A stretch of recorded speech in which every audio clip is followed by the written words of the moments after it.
Chapter 223. Good evening, Fox. Good evening. Red Fox responded instinctively.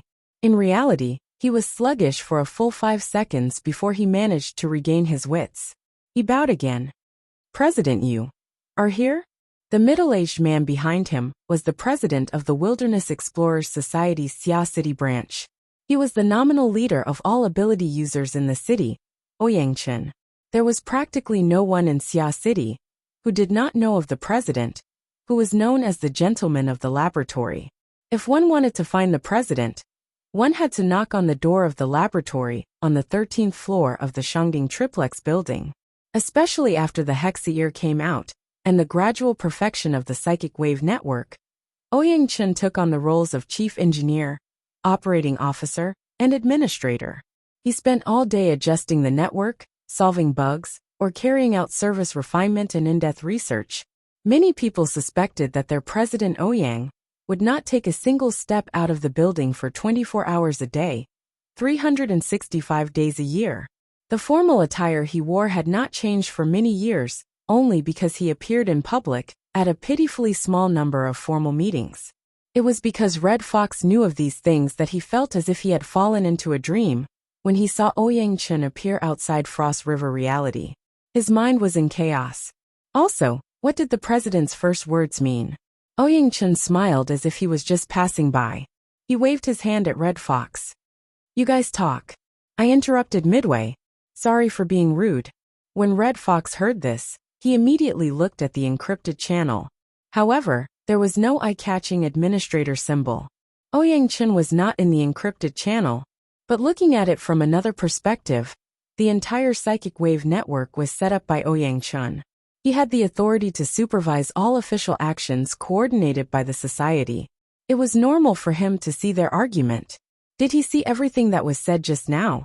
Red Fox was a bit absent-minded, but he could feel that Ouyangchen's arrival had miraculously lowered his burning emotions. All that was left was a slight warmth in the pit of his heart. Yuan's voice continued to come from the Hexa ear. I don't want to give you the impression that I'm expressing my emotions. I only wish to state the facts for you.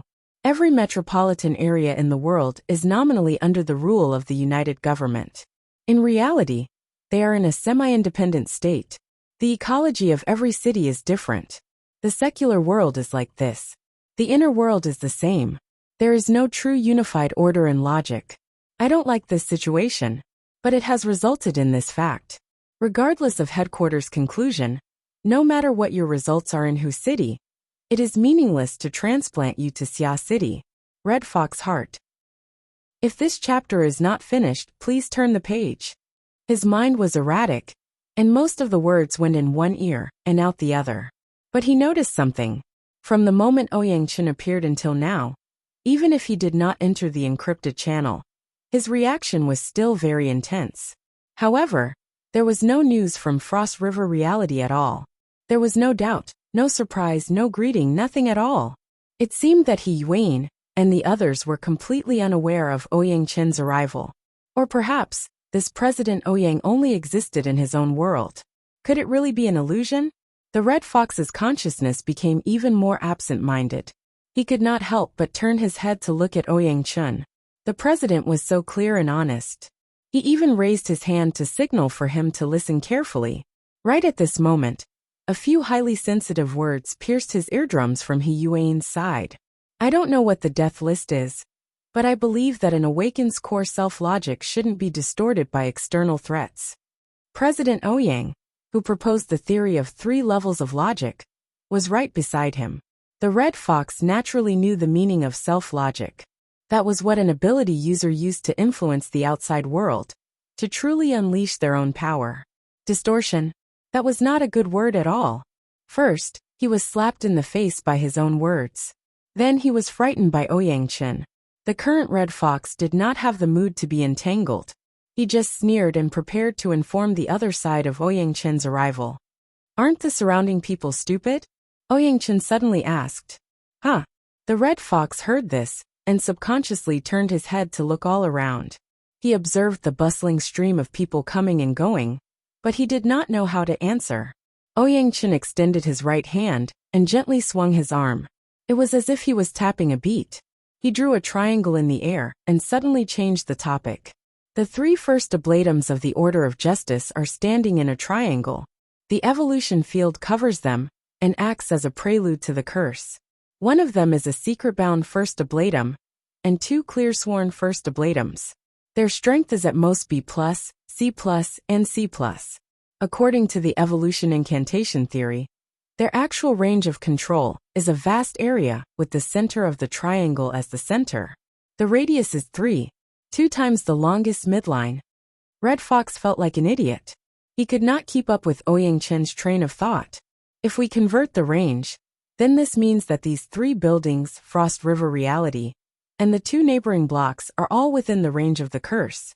Everyone who is watching, and those in the neighboring blocks, are actually in danger of losing their lives. Yet they are still here. Aren't they stupid? Ouyang-Chen was very serious.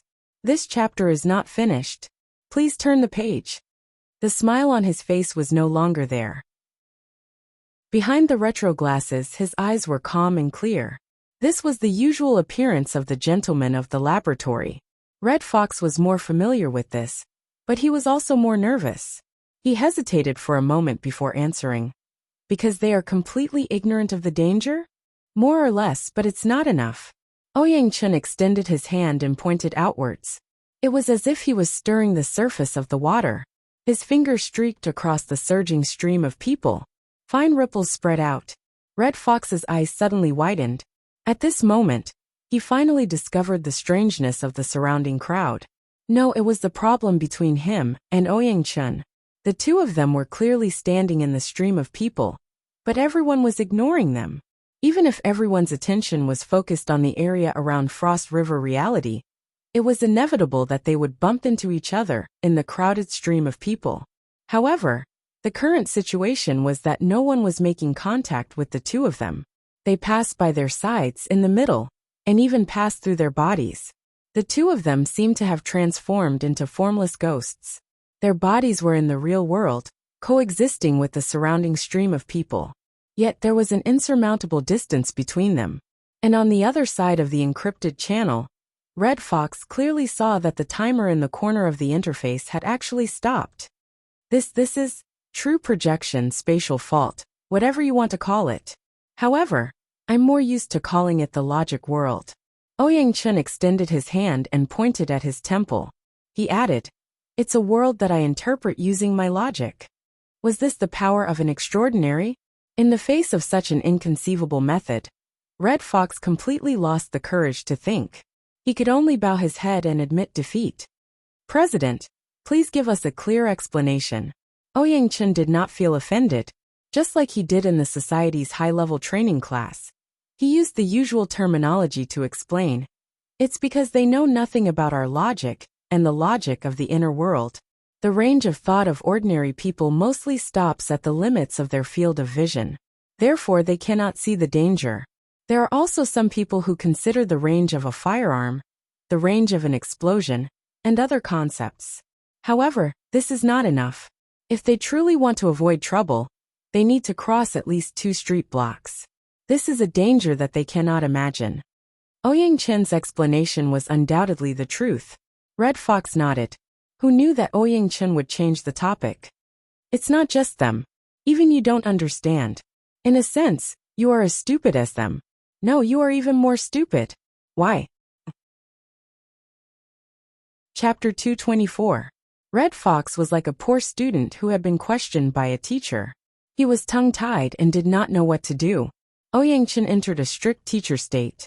The cold and clear gaze behind the lenses caused Red Fox's taut nerves to tremble. At this time, the second question was raised. What is the logic of the inner world? Red Fox opened his mouth, but did not say anything. Actually, he had already spoken the thoughts in his mind when he was reprimanding Luo Nan. What difference could there be? It was all about politics, reality, compromise. But it was quite difficult to say these words in front of Ouyang-Chen. Ouyang-Chen did not expect Red Fox to respond. He simply gave his answer. The logic of the inner world is determined by destructive power.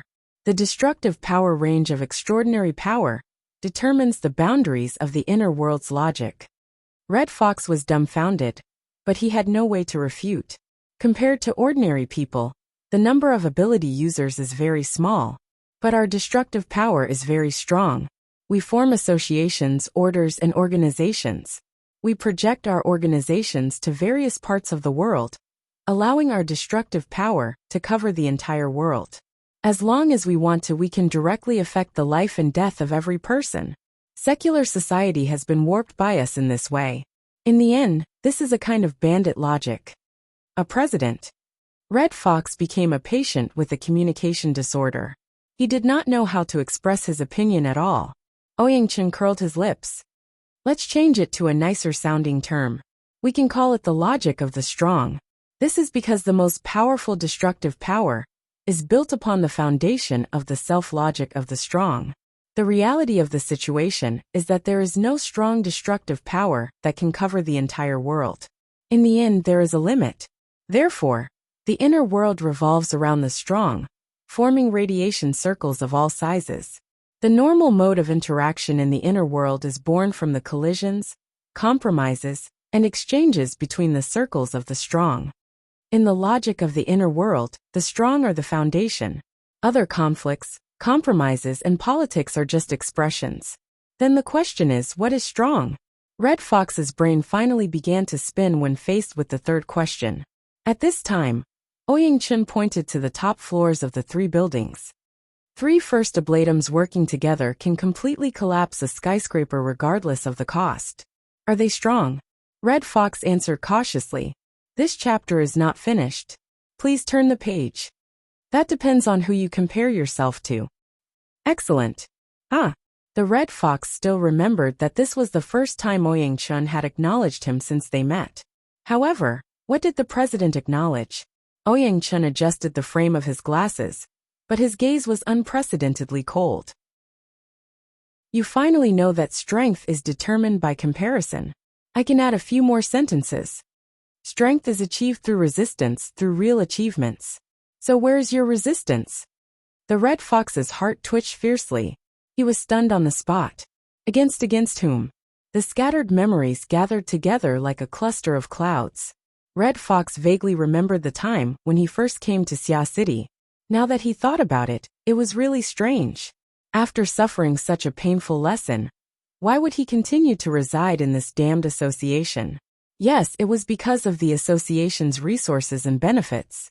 It was because he needed to train hard and improve quickly so that he could return to Hu City and settle his grudges.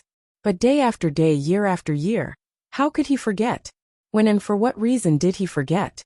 He seemed to have forgotten as well. Was it because his talent was limited and he could not make any progress?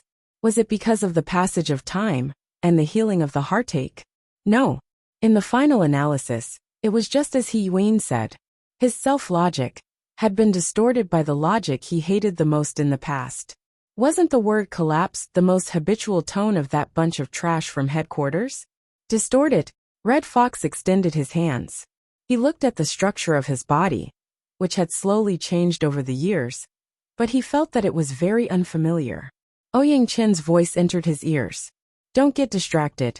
Let's continue to discuss strength. Oh, I mean to discuss why you are stupid.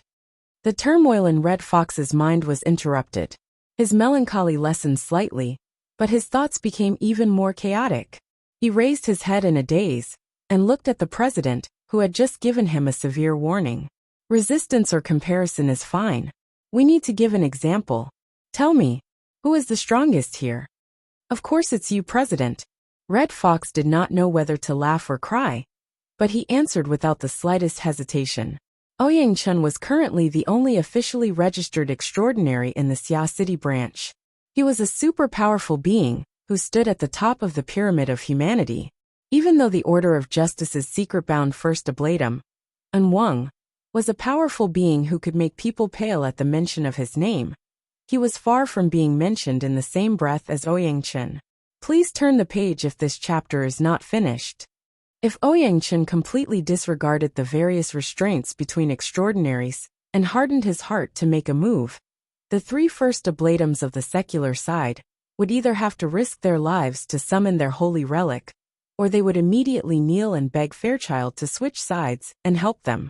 Aside from these two options, there was no third way to resist. Ouyang-chen did not hold back. He nodded in approval. And then, just talk about our side. The secretary, right? Red Fox's response was relatively quick. Ouyang-chen declined to comment. And then, Red Fox slowly pondered and answered. And then me, Ying Kitten Papercut Bamboo Pole. I'm not familiar with Bai Xingyan. Ouyang-chen laughed. He did not make any movements, but a detailed perspective map of a building appeared in front of the two. It was none other than Frost River reality. Several figures were projected inside. They were He Yuan and the other members of the society. Although they were small in size, they were vivid and lifelike. What about him? Ouyang-chen pointed at the child that Red Fox had intentionally or unintentionally skipped over, Luo Nan. Red Fox sneered. Him? He's not even an awakened. Yeah, he's still not an awakened. Ouyang-chen nodded, but then he sighed. He recited in a low voice. The common people are bright. I alone am muddled. The common people examine. I alone am muddled. Red Fox's attainments in ancient texts were shallow. He was dizzy from listening to Ouyang-chen. He could only raise his hands and surrender. President. Ouyang-chen did not intend to make things difficult for Red Fox. He laughed and said, I'm not a specialist in reading scriptures. From my personal understanding, the meaning of these words is, everyone's energy is limited. When a person establishes a higher level of logic, it will be hard for him to divert his attention to deal with the chaotic logic of the common people. And when he forms a higher level of logic, the logic of the common people will be meaningless to him. Therefore, the intelligent people of the common people will always be able to see his muddle-headedness and childishness. The further the logic of the common people is from the logic of the higher level, the more intense the contrast becomes. After reaching a certain level, they will no longer be able to communicate. They will run in opposite directions. This is why it is said, the path of understanding is like obscurity. The path of advancing is like retreating. The path of barbarians is like the path of barbarians. Ouyang-chen gazed at the small and exquisite projection. His gaze was deep and distant. A higher level, an even stronger confrontation. If we use the image of the common people to see and evaluate his actions, how would we know the hardships within? Besides, he is still a novice. Everything must be accumulated from the beginning. Chapter 225. A group of people looked at each other in dismay at the junction between the private room area and the public arena of Frost River Reality Area A. He Yuan stopped talking. Earlier, Red Fox had entered a strange state of silence. He did not respond no matter what. The excitement from before was like a bonfire that had been extinguished, turning into ashes. She can give orders, but I think her ability to communicate with others is average. Zhang Yingying whispered into Bai Xingyan's ear. It was easy for her to talk while standing. Bai Xingyan tightened her grip on Zhang Yingying's neck once more to shut her up. He Yuan was as quiet as ever. She just lowered her eyes as if she was muttering to herself. On the street, Bamboo Pole walked quickly toward Frost River Reality. At the same time, he used the surrounding surveillance cameras to circle around a few times before finally capturing Red Fox's image. The angle of the image was not very good, but he could still see Red Fox's eye-catching red jacket. He stood like a stake in the stream of people. He was quietly lost in thought. No one knew what he was thinking. Bamboo Pole let out a long breath. It's good that he didn't just charge in. Those words were effective. Papercut swayed his slightly plump body with great effort to keep up with Bamboo Pole's footsteps. He tried to come up with an idea. Can we take the lead and verify it? The conversation between the two of them had intentionally avoided the encrypted channel, so as to not agitate the Red Fox. Bamboo Pole shook his head without even thinking. It's too dangerous. According to Luo Nan's updated dynamic map, the one closest to He Yuan and the others was the corpse marked as an Ablatum Knight. However, the distance between each Ablatum Knight was not large. Right now, the situation in Frost River Reality Area A was like a strange chess game. The luxury private room area and the public arena were the boundaries of the river, separating the society from the order of justice. The society had deployed their chariots and cannons. Before they could do anything, The old generals were already fighting with their own Shurxiang. However, the rest of the chess pieces were ready, and their formation was strict. Normally, these chariots and cannons were prepared to devour their own old generals. However, if the society really wanted to cross the river, then the corresponding pressure would naturally be borne by the society. Papercut spread his hands after listening to Bamboo Pole's explanation. Something will happen if we verify it. Something will happen if we don't verify it. Isn't this tormenting us? That boss Luo should at least say something clearly.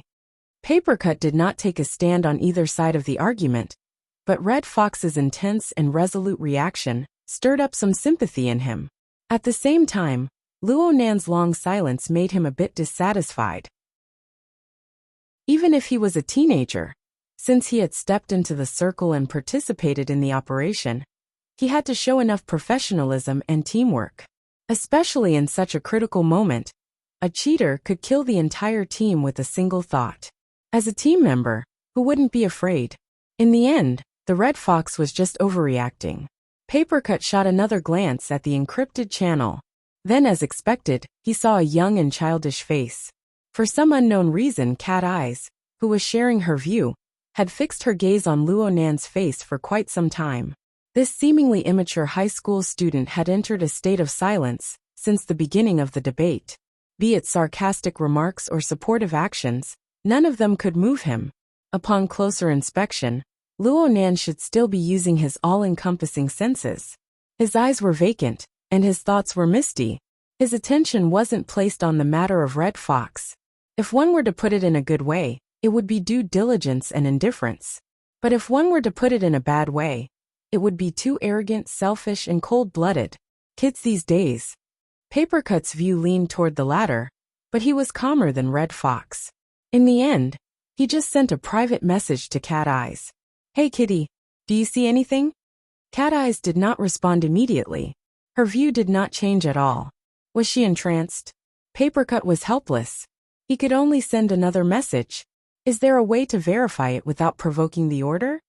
It was in the instant he sent the message that he inexplicably recalled the conclusion of a famous lecturer in the society's team coordination class.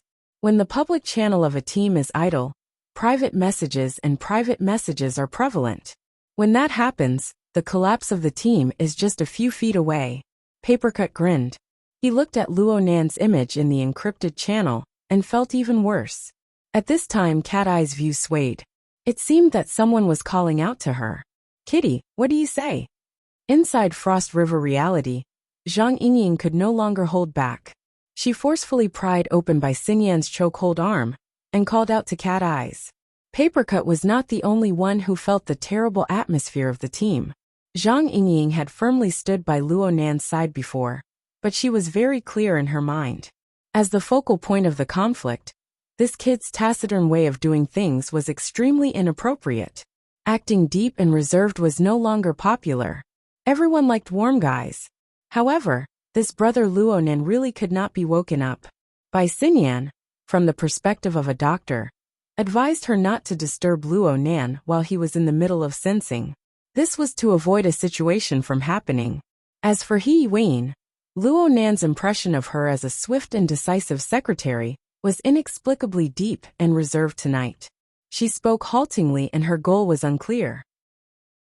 Her performance was completely different from last week, when they were dealing with the human-faced arachnid. It seemed that He Wayne had yet to truly clarify the so-called mission up until now. This made Red Fox so angry that his brain juice was about to burst out. Helpless, Zhang Yingying could only consult Cat Eyes, who was the most professional on core issues. If Cat Eyes could understand Luo Nan's intentions, help explain a few words or provide a proof, then there would be a possibility of loosening this tight knot. Cat Eyes did not respond immediately after the call was sent out. Instead, 2 seconds passed before she suddenly turned her head. It was as if she had been startled awake. This gave Zhang Yingying a fright. Are you all right? I'm fine. Cat Eyes extended her hand and straightened the flat-brimmed hat she wore crookedly. The shadow hanging down from the brim of the hat blocked half of her face. What are you talking about? Zhang Yingying looked at her suspiciously before saying, I'm talking about the matter of verification. Red Fox is unforgiving, and Luo Nan, this fellow just can't get a fart out of it. Do you have a way to verify? Something a bit more reliable? On the other side, Papercut nodded to himself. He was thinking the same thing as Zhang Yingying. But then he saw that Cat Eyes did not respond. Instead, her line of sight shifted back to Luo Nan's face. She moved away slightly before returning back. It was as if that delicate and pretty young face possessed some sort of terrifying magnetism. This was the rhythm of being mesmerized. Papercut could not help but ridicule in his mind. It was also at this time that Cat Eyes' line of sight suddenly congealed. It was highly focused, so much so that the interface of her entire field of vision became blurry. The only thing that was clear was the pair of pupils that slowly rose up in the center of the interface. They still carried a bit of mottled colors. The pupils belonged to Luo Nan. This contradictory character seemed to have finally heard the various doubts and dissatisfactions of the people. He temporarily walked out from his self-enclosed logic to connect with the outside world. The target of Luo Nan's gaze was Cat Eyes, but Papercut was paying attention to Cat Eyes' shared perspective. It was the same as looking through Cat Eyes' eyes and locking gazes with Luo Nan. Okay, the word locking gazes was not accurate. It should be a one-sided observation. But inexplicably, when Papercut's gaze locked with Luo Nan's pupils that could not be considered clear, a cold shiver suddenly ran through his body. At this moment, even the drizzle falling from the sky had an additional chill to it. It seeped down to the bones. Bamboo Pole's whisper faintly entered Papercut's ears. This eye is sinister. Chapter 226. No matter how many people noticed the strangeness in Luo Nan's pupils, Cat Eyes' feelings were 10 times stronger than theirs. It must be known that she was the one facing Luo Nan directly. Moreover, she was the unlucky one who suffered Luo Nan's torment early on. Right now there was a chain that locked her body and soul. And behind these turbid eyes was a pair of demonic eyes.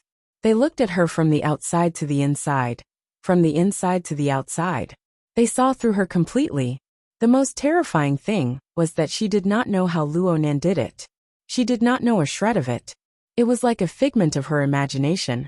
But the trembling in the depths of her body and soul was so real. Cat Eyes' breathing stopped for half a second. It was this half a second that evoked the feeling of terror that surged like a tide when she encountered the Devil's Ritual at Limestone Water Village pub last week. It was as if the churning emotions could drown her at any time. It even gave her the urge to turn around and run. Cat Eyes' feet did not move, but her entire body was stiff. She saw Luo Nan raise his right hand at this time. His 5 fingers were slightly open and bent, and his index finger was slightly straighter. It was as if he was subconsciously drawing something. But it was also as if he was going to directly reach over. Luo Nan's arm really did reach forward. At the same time, Cat Eyes could clearly feel the space between her eyebrows tremble slightly. It was not that Luo Nan's fingertips had touched her. In reality, Luo Nan's arm was not extended straight. His fingertips were still some distance away from the brim of Cat Eyes' hat. He just tapped from a distance, and the direction of his finger corresponded to the space between her eyebrows. With a tap of his finger he swiped downwards. Then or even earlier, Cat Eyes' face, throat, shoulders, back, chest, abdomen, and even her legs began to tremble one after another. Luo Nan's finger moved down like a shadow, tracing Cat Eyes in the blink of an eye. It seemed to draw an extremely simple outline of a body. Cat Eyes did not move at all. She let him do as he pleased. This angered Zhang Yingying to the side. Luo Nan's perverted method, no matter what it meant, would only increase the distance between him and the others. It would make the situation even worse. She immediately shouted, "Hey! What kind of demonic madness is this?" Luo Nan turned his head upon hearing this. His gaze met Zhang Yingying's, and he reached out and tapped through the air. Zhang Yingying was so angry that she was amused. She couldn't move her upper body, but she forcefully kicked her legs in exasperation. She wanted to teach this crazy boy a lesson. However, she had only lifted half of her slender, snow-white legs when her chest and abdomen began to tremble. This time, Zhang Yingying knew how powerful he was. She let out a sigh. Even though Bai Xinyan was strangling her neck, She couldn't help but twist her body to resist the inexplicable trembling and itchiness. Her long legs, which she had raised up, also gave way. Next, no matter how Zhang Yingying dodged, Luo Nan's extended finger was always able to accurately correspond with the trembling points on her body. In the blink of an eye, another outline was drawn. At this moment, Bai Xingyan didn't even have the time to release her arm to free Zhang Yingying. Zhang Yingying had been in a great rage, but the moment Luo Nan's fingers stopped moving, the white rainbow that revolved around her body gave an inexplicable soft cry. It resonated with the trembling points from afar. The power that had been painstakingly polished over the past few days seemed to have gained a bit more purity and clarity. She was stunned. No one besides her knew of the changes that had occurred within Zhang Yingying's body. However, Luo Nan displayed a treacherous and bewitching scene. Even He Yuan, who had been calm and collected all this time, gave up pondering over the situation. She opened her eyes wide and looked over. Luo Nan truly withdrew his hand when he finished drawing the outline of Zhang Yingying's body. This was already enough for him. Luo Nan narrowed his eyes at this moment. He didn't need to use his naked eyes for his mental senses to light up with resplendent starlight. What should have been the cat's eye's position was not the cat's eye. Instead, it was a simple structure formed from a dozen or so bright specks of starlight, and the connections between the specks of starlight. Zhang Yingying's position was the same, but it was a bit more concise. This was like the basic composition that people were used to using to mark the constellations in the sky. And within the range of Luo Nan's senses, the number of these constellations was increasing without end. The blessing of Fairchild's shield of truth was temporary, but in the end, it allowed Luo Nan to understand what he could do with his current soul strength with the support of a tough and resilient body. Compared to the pure out-of-body state, the body and soul as one state had many limitations, but it also had benefits that the soul body could not achieve. The most direct change was reflected in the mutual interference between the mental and the material planes. The configuration outline of the body and soul, as one became the hub for the highly efficient conversion of energy and information. The pressure on the fleshly body exploded, but the consumption caused by the mutual interference decreased by at least 50%. In other words, the effect of Luo Nan's soul strength interfering with reality had doubled in the blink of an eye, and the interference that needed to be overcome during the process was greatly reduced. The first thing that could be seen was the substantial increase in precision. Luo Nan had always been particularly sensitive to energy and information. He could measure the material plane in terms of precision. His limit was displayed when he used clairvoyance on his own body. It was approximately 1/10 millimeter. When placed outside his body, it was on the millimeter scale. It was only a rough observation. It was not particularly exquisite. But right now, the limit of his external precision easily broke through the domain of 1/10 millimeter. The results even surpassed the resolution of the naked eye. Even though there was still a difference of heaven and earth between this and precise observation instruments on the nanometer scale, this meant that within the range of his clairvoyance, no matter what kind of shadow or corner it was like he was there in person. Moreover, he could see everything clearly regardless of the intensity of the light. And if he concentrated his energy, shrunk the range, and increased it by another level, he was completely capable of accomplishing this. The large increase in precision was obviously a good thing, but this change did not bring convenience to Luo Nan. Instead, it brought a large amount of useless details and junk information. The floating dust, the crawling insects, the filth in the corner of the wall, and of course, the background noise of electric currents, the messy breathing of humans, the rustling sound of rain falling from the ceiling of the amusement park, and even the changes in temperature, the exchange of air, and so on. These details, which were hard to notice in the past, were all interwoven and mixed together, pushing towards Luo Nan. Of course, the stimulation of information from multiple levels and angles had to be fed back to the structure of his body and soul. But the corresponding processing efficiency was bound to be limited by the speed of nerve conduction, methods, and other material planes. It was impossible to process everything big and small. Luo Nan had to make some trade-offs. It must be said that humans had formed a fuzzy recognition mechanism over the course of hundreds of thousands of years of genetic evolution. They were used to starting with the overall characteristics of things, avoiding the pressure of identifying too many details. But the problem Luo Nan faced, right now, was that the original fuzzy whole had been divided into large amounts of clear details under the circumstances of the substantial increase in the precision of his senses. The boundary between the two had collapsed. The clearer the details, the greater the amount of information, and the greater the consumption of analytical resources. This directly affected the upper limits of the types of information Luo Nan could receive. It also limited the range of his senses. Chapter 227. How could the old world be explained in a new way? Luo Nan faced this challenge the moment he unleashed his all-encompassing senses. He had to focus his attention to analyze the various basic information elements and rearrange their order.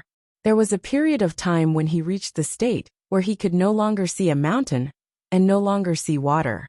Living people, living emotions were all decomposed. For example, cat eyes. Luo Nan knew that she was afraid the moment he came into contact with her. And this living example would be decomposed by him into breathing, heartbeat, pupils, muscles, and even hormone secretion and conduction. He would then reconstruct them. He wanted to find a more concise, more essential special structure that was able to describe all kinds of people and all kinds of states. If it were anyone else, they would have been beaten senseless in front of such a huge amount of detailed material. They would have lost their ability to completely reconstruct things. They would have been no different from a lunatic at that time. Luo Nan was stupefied in the beginning. The radius of his mental senses extended to around 80 meters, covering Area A. His senses nearly collapsed. The large amount of detailed information was like a network virus. It flooded all of his sensors in a short period of time, congealing his neural network. The high-intensity stimulation in a short period of time caused him to experience serious neurological activity suppression. His cognitive abilities greatly deteriorated, and his IQ dropped by a level. Fortunately, Luo Nan had the support of the Shield of Truth. His nervous system, and even his entire fleshly body, had a substantial increase in endurance and recovery. This allowed him to withstand the initial assault of the junk information. Then Luo Nan made a crucial choice. He temporarily gave up on everything on the purely material plane. He only paid attention to the mutual interference between the mental and material planes. In other words, the domain of life. This was probably around the time when Red Fox was yelling at He Yuan to wipe his face and butt. Back then, Luo Nan just wanted to fight for his honor. He wanted to use the most outstanding results to complete He Yuan's mission and shut up Red Fox's stinky mouth. According to the requirements of the mission, the most crucial thing was to find the hidden Ablatum Knights of the Order of Justice. Luo Nan's choice was forced by the situation, but it was precisely because of this that he unexpectedly broke through his blocked train of thought. The number of constellations increased endlessly. Cat Eyes and Zhang Yingying weren't the only ones. Everyone in the surroundings, including He Yuan, Bai Xingyan, Xue Lei, Xue Weiluan, and the Special Forces, were all transforming in this direction under the clairvoyance of Luo Nan's mental senses. However, compared to Cat Eyes and Zhang Yingying's constellations that were close to abstract symbols, the others' reflections were more like sketches of portraits that were quickly copied. The lines were scattered and scattered, covering up the stars. They were faintly discernible and had a somewhat hard-to-determine meaning. Luo Nan called them life sketches. This was his new interpretation of the old world. The real world was still an object that could be ignored. Luo Nan was in the middle of comprehending and combing through the marvels of the life sketches when someone grabbed him by the collar. "Kid, you're acting like a hoodlum. What the hell are you doing?" The only one who could do that was Zhang Yingying. She finally broke free from Bai Xingyan's control and rushed forward to retaliate. She turned her face and asked Cat Eyes, "Kitty, are you all right?" Cat Eyes did not speak. She just lowered her eyes. The shadow of her flat-brimmed hat covered half her face. She did not look happy no matter how one looked at it. "Hey, are you guys done yet?" Papercut finally could not hold back from speaking in the encrypted channel. This isn't the time to be flirting, right? The words were directed at Zhang Yingying, but halfway through his words, Papercut inexplicably recalled Luo Nan's pair of motley eyes. He shuddered. He instinctively felt that he should not overlook this fellow with those evil eyes. His thoughts spun and he simply said, "Boss Luo, I don't have any other requests. Can you give me a clear explanation?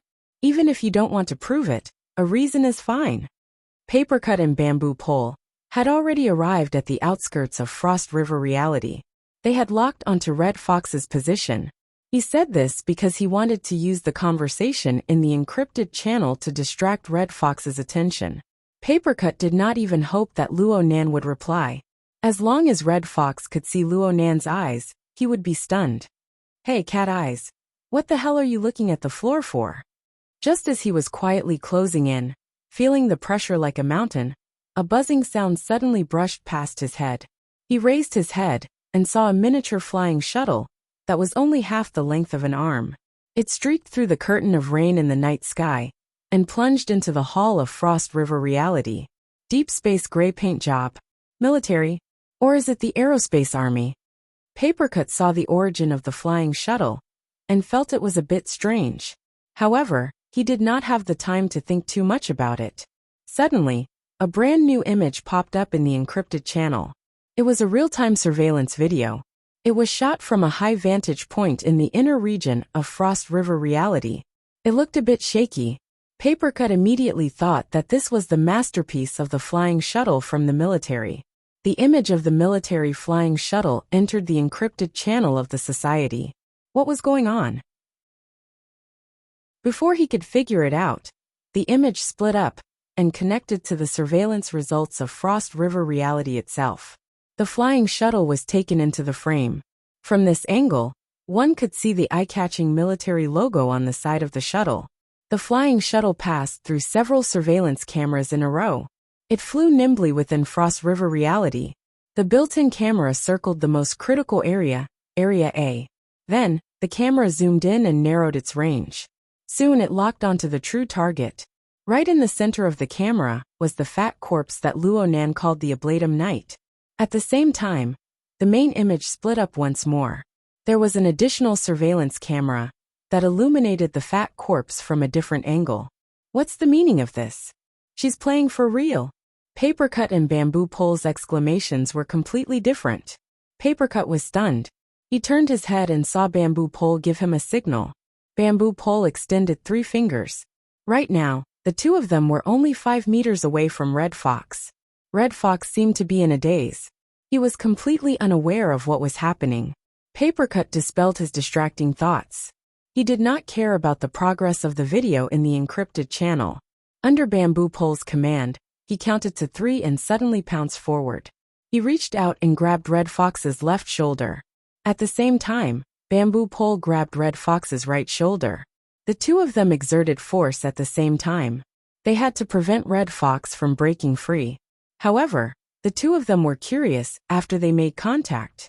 Where did that feeling of being solid and empty come from? In any case, they had Red Fox under control. Red Fox was clearly a bit stunned, but he did not struggle. Papercut was quite baffled. Could it be that Red Fox had figured it out? Or, he had a feeling in his heart. His attention returned to the encrypted channel. He saw the gunmen of the Order finally discover the troublesome intruder that was the military flying shuttle. They immediately raised their guns and fired. The military flying shuttle made evasive maneuvers. However, several gunmen with a high level of tacit understanding fired in a crisscross manner. In the end, the flying shuttle was blasted apart by the electromagnetic bullets in midair. The image that overlooked the scene instantly turned black.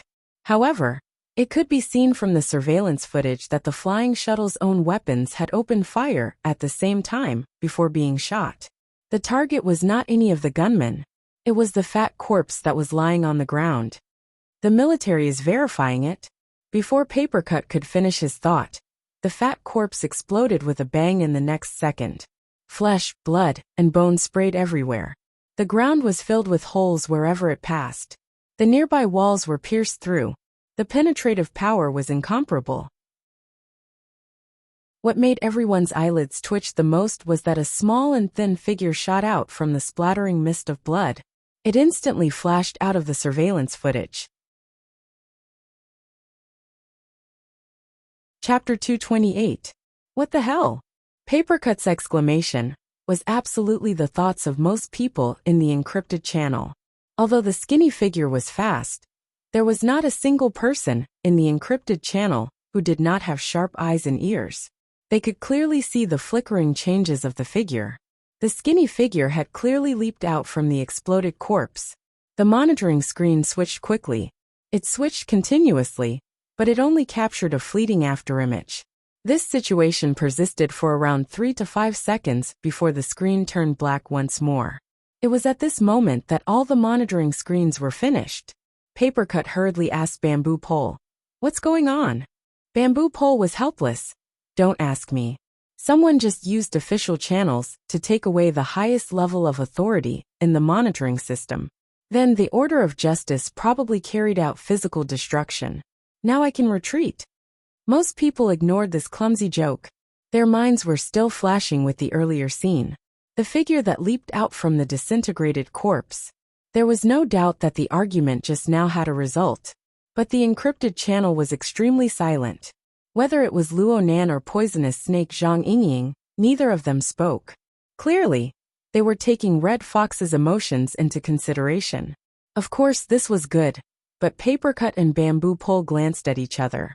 They secretly tightened their grip, at the same time to prevent Red Fox from thinking things through and doing something irrational.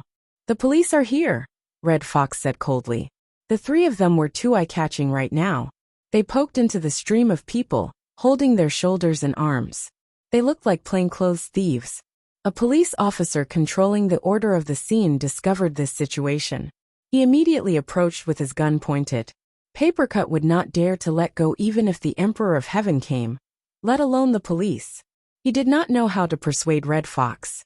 Bamboo Pole used a method of provocation to speak. "A man is a man. If you agree to a bet, you must accept your loss. Do as you please." Red Fox was surprisingly straightforward. Papercut and Bamboo Pole looked at each other when they heard this. They just felt that Red Fox was so calm that it gave them headaches. They were unable to judge him. Red Fox just shook his shoulders and slid away from the grip of the two. He did not make any further movements. He just said calmly, "That fellow is Ghost Thunder. I met him once before." "Damn, it really is that big bomb." Papercut's answer was like a piece of paper that was broken with a touch. Ghost Thunder was one of the most famous Ablatum Knights of the Order of Justice in Xia City. This fellow's most famous ability was that he could turn most of the materials he came into contact with into terrifying explosives. Coupled with his extraordinary movement speed, whether it was attacking or assassinating, he was a terrifying character. The military shuttle's inexplicable verification had actually activated this terrifying character. No one knew who this guy's next target would be. The military has set the pace well. Scissors grumbled under his breath. But then he realized that something was wrong. It seemed like when the military shuttle flew in, a certain someone's reaction was very strange. He turned to look at Bamboo Pole. "What did you say earlier? Serious? Who's serious?" Bamboo Pole did not reply immediately. Instead, he sent a message into the encrypted channel. "We have met up with Red Fox. Be careful, it's Ghost Thunder."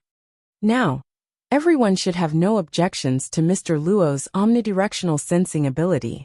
The one who spoke was He Yuan.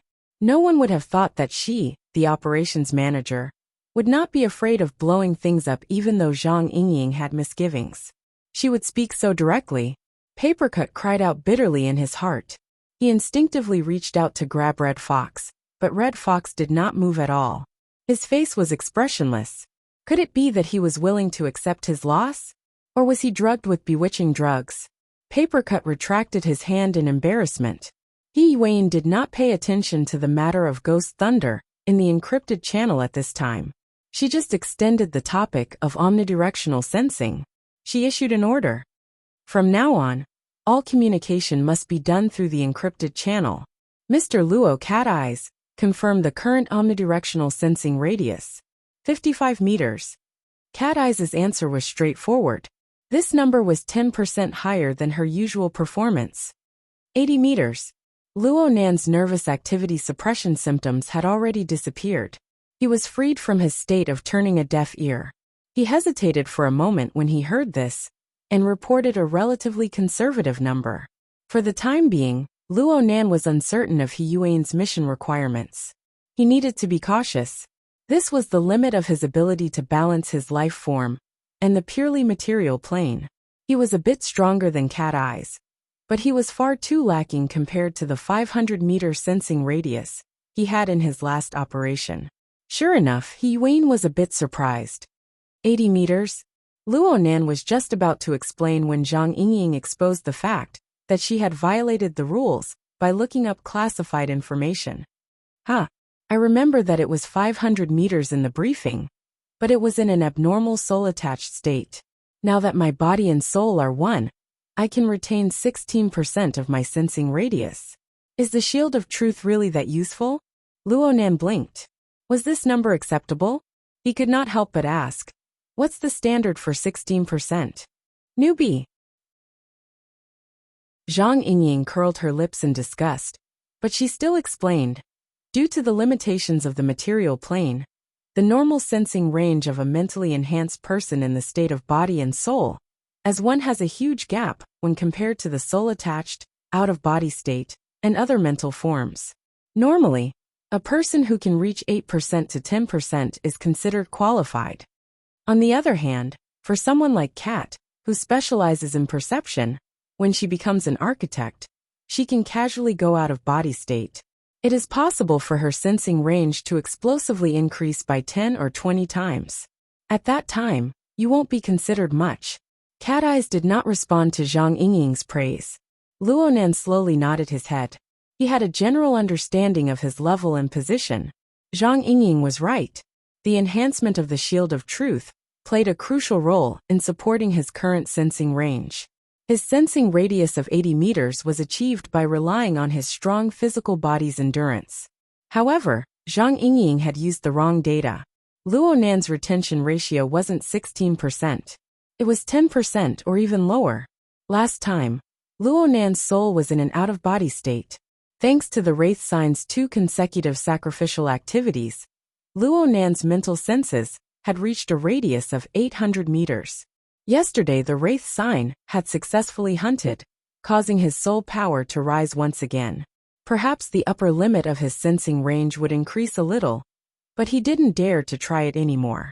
The current range of Luo Nan's natural senses was only around 10 meters.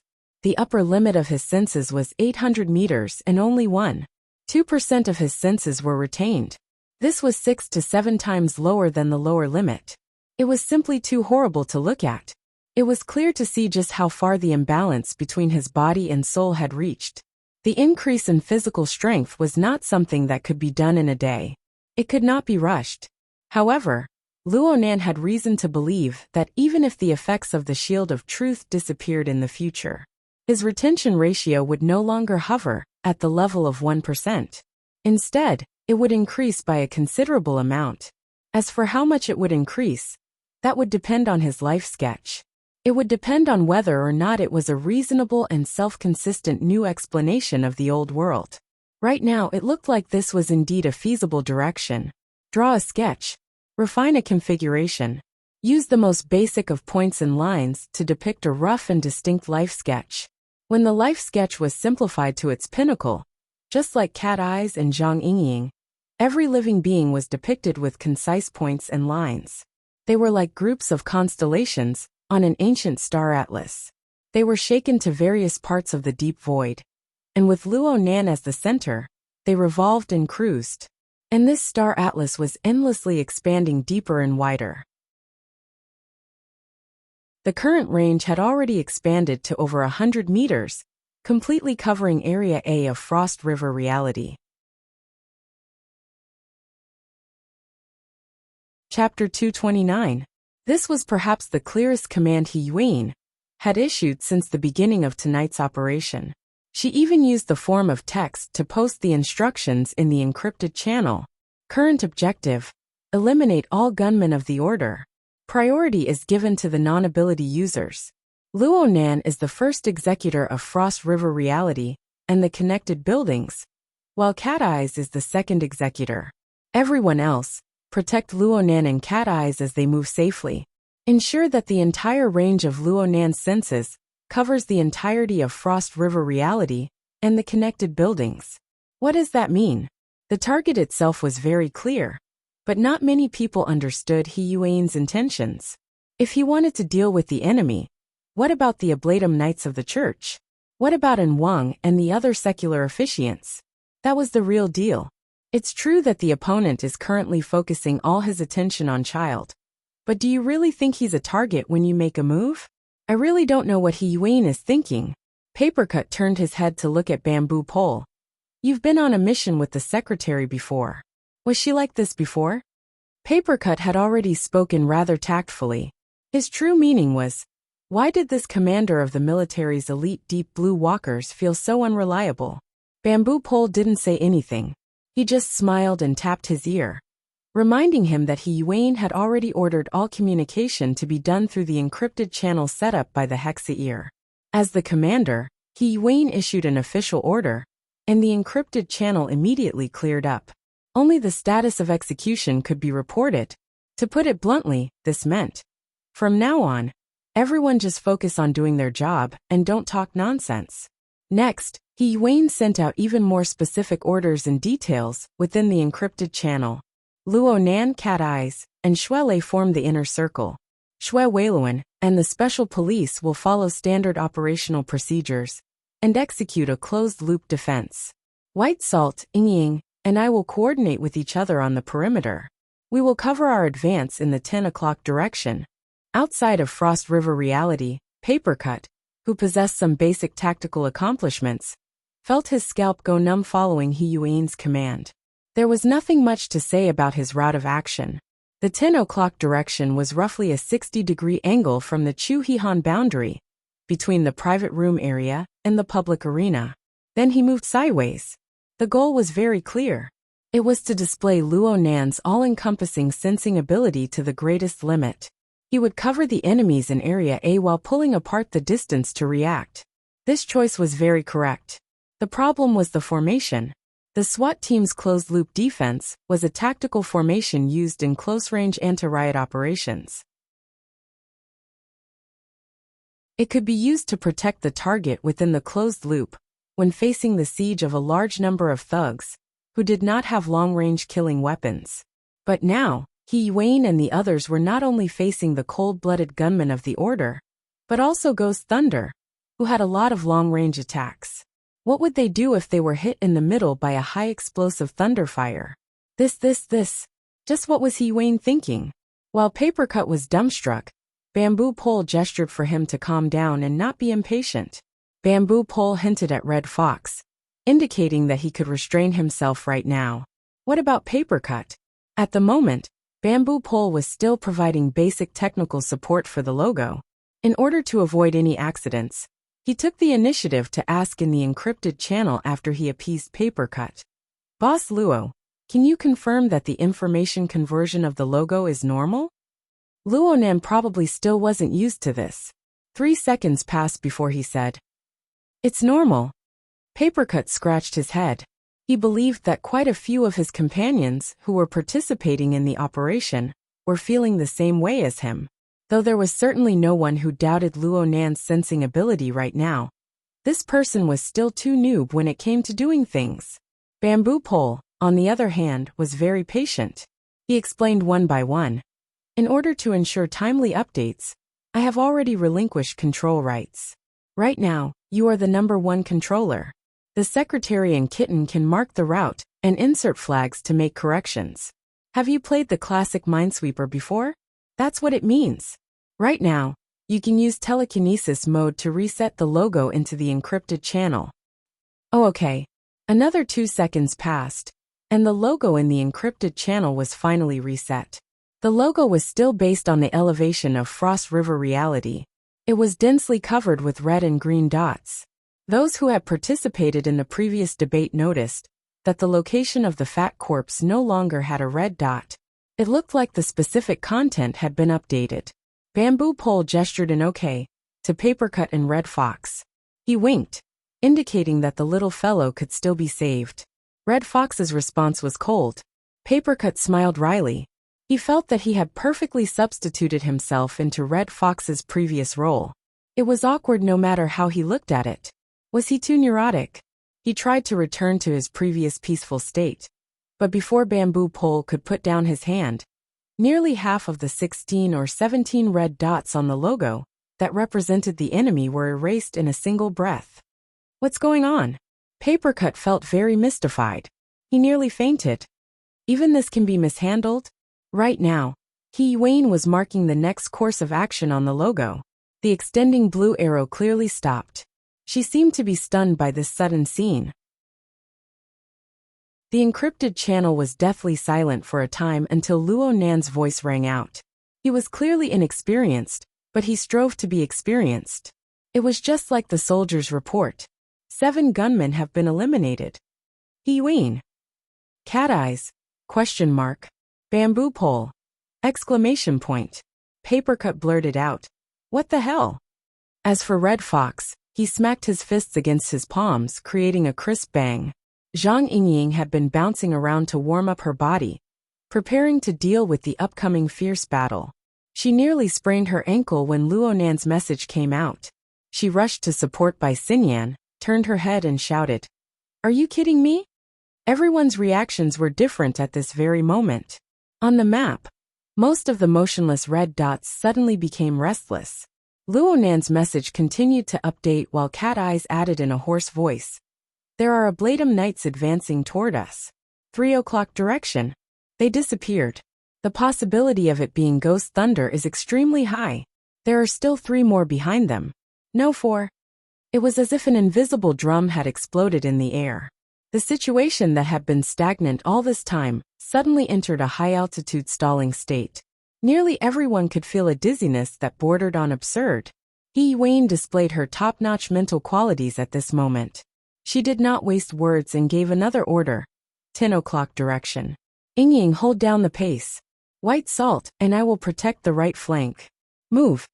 The instant her words fell, everyone's vision suddenly darkened. The spectators outside of Frost River Reality cried out in alarm at the same time. At this moment, the focus of everyone's gazes, the triangular spaceship's power supply was cut off. The spaceship instantly darkened, and the interior of the spaceship was pitch black in comparison to the spotlights outside. Only a second or two passed before the cries of alarm scattered. This was because the darkness did not just cover Frost River Reality.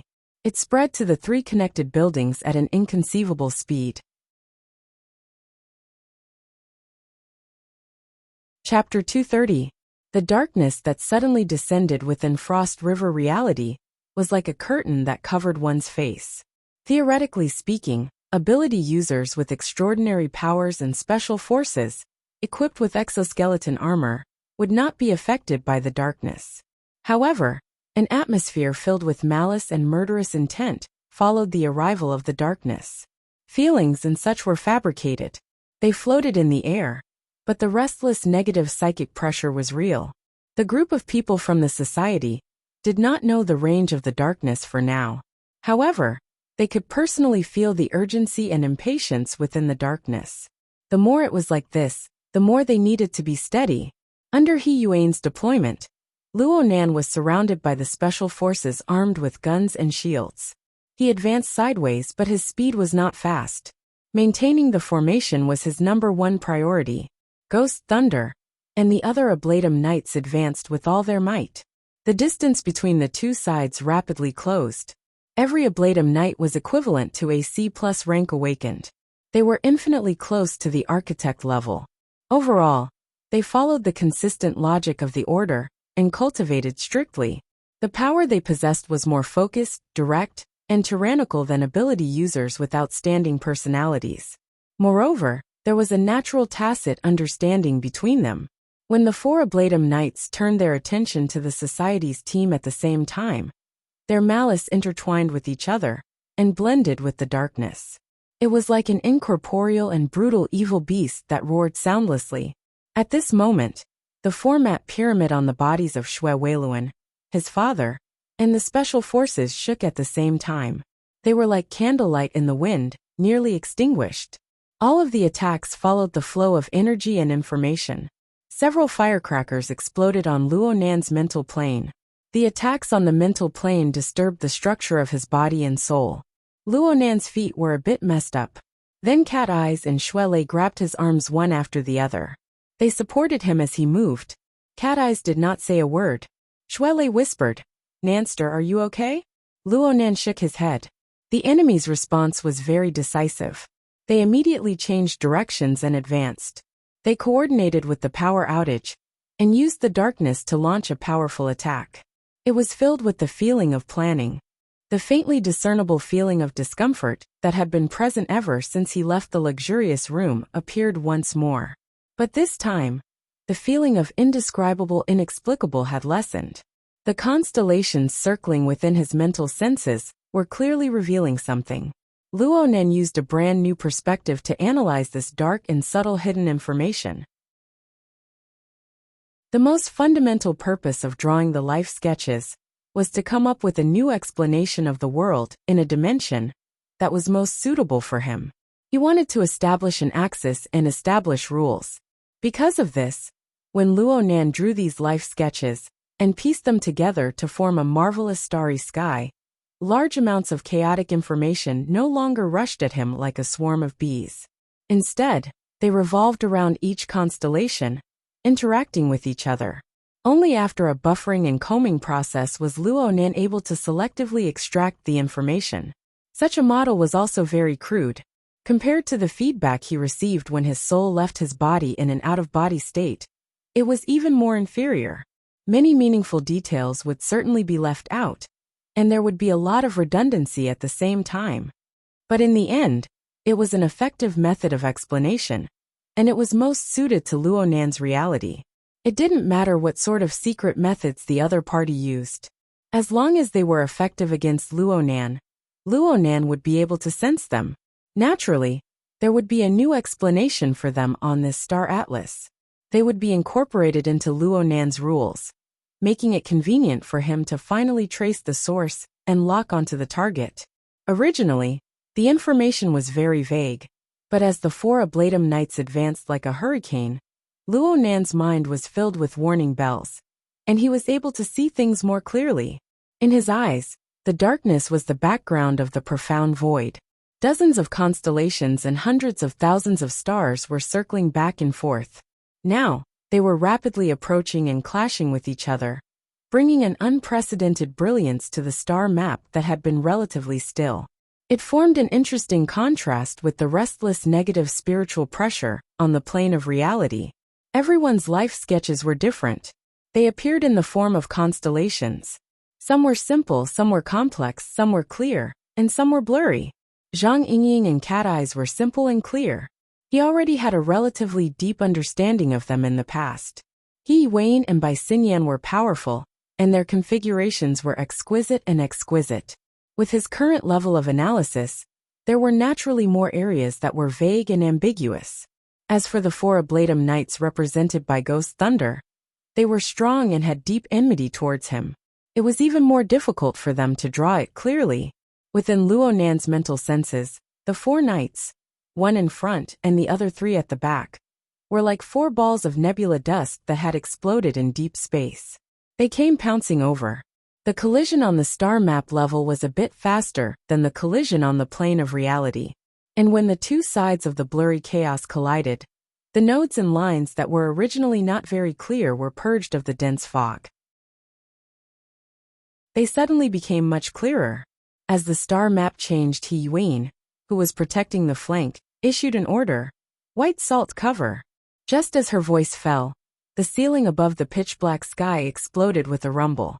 The decorative planks shattered in the explosion, turning into shrapnel that splashed in all directions. The special police officers were well trained.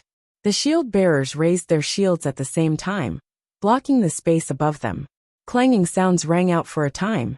There were even a few popping sounds of explosions mixed in with the subtle cracking sounds of the shield structure being damaged. The explosion-proof shields could block the inner ring, but they were useless against He Yuan, Bai Xinyan, and Zhang Yingying, who were roaming around the outer ring. Zhang Yingying was fine. She took 2 quick steps to the front and evaded it. The remaining 2 were within the range of the explosive shrapnel, and their reactions were completely different. Bai Xinyan's movement speed did not change at all. It was just that a cold wave suddenly rose from her body, sweeping through the air. Any shrapnel or explosive lightning was instantly frozen. Even the corresponding kinetic energy was stripped away. They rustled like snow, falling to the ground. Such an unscientific spectacle nearly made the eyes of the special police officers pop out of their sockets. Only now did they understand the meaning behind He Yuan's so-called cover. As for He Yuan, she did not retreat when the cold wave flooded the darkness. Instead, she advanced. Her figure could still be seen with her first step. Her second step was blurred and distorted. By the time she took her third step, her figure had completely disappeared. Only a brilliant arc of light sliced through the darkness. And the arc of light was already 30 meters away. Right now, the average distance between the 4 Ablatum Knights and the team was only around 40 meters. Right now, He Yuan had clearly killed her way to the front of the enemy's pouncing formation. If she was even the slightest bit sluggish, there would be a fatal risk of being attacked from all sides by the enemy. But the arc of light was far too fast. They didn't have the time to truly worry about anything. The brilliant arc of light suddenly flashed and extinguished. Practically no sound could be heard as the arc of light flickered and extinguished. But a certain constellation immediately fell apart in Luo Nan's perception on the star atlas. It dimmed and disappeared. It was only at this time that the people with the sharpest ears were barely able to hear the sound of blood splattering within the dark air. Shuelei drew a cold breath to the side. A kill in 10 steps. Cat Eye's voice was hoarse within the encrypted channel. Ghost Thunder killed confirmed. The channel was a sheet of silence until He Yuan issued a new order. 12 o'clock direction. Accelerate. Following the order, Zhang Yingying, who was in front, did not utter a word. She turned around and sped up. And at the edge of the darkness where the team met, He Yuan's figure appeared. She continued to protect the flank, as if nothing had happened before. If there was any change, it would be that she shot a glance toward the center of the formation. Her target was not Luo Nan, but Shuelei, who had just lost his voice. Chapter 231. Luo Nan paid no attention to the minute changes around him. His entire mind was focused on the changes in the star atlas. The instant He Yuan killed Ghost Thunder with a single slash, she also cut open the layer of hazy nebula dust surrounding Ghost Thunder. Before Ghost Thunder died, his constellation finally appeared clearly. Even though it soon dimmed and disappeared, the internal structure of the constellation was still a good reference for Luo Nan to analyze the other Ablatum Knights of the same order. In the blink of an eye, Luo Nan's star atlas became much clearer. Correspondingly, the obscure and unclear external force that was exerted from the void became harder to hide. Luo Nan could see from the star atlas that the force was secretly interacting with the assault formation of the 4 Ablatum Knights. However, Ghost Thunder, who was at the front, was killed with a single slash. The force, which was still being deployed, was thrown into chaos. It struggled a few times before it finally scattered. Oh crap! Luo Nan began to worry for the other side. The force was actually quite considerable, but it leaned towards the mental plane. In order to be effective on the material plane, one needed to find a more suitable entry point for interference. Therefore, it had not been able to truly move down. It just circulated and spiraled, accumulating power in preparation for a thunderous strike. In terms of judgment, awareness, and techniques for accumulating power, He Yuan was 1,000 times more professional than Huang Bingjin, who had been shoved into a corner. However, the other side clearly had bad luck. It was not easy for them to have the opportunity to interfere through the use of the 4 Ablatum Knights. However, He Yuan's frighteningly powerful slash had struck their weak spot.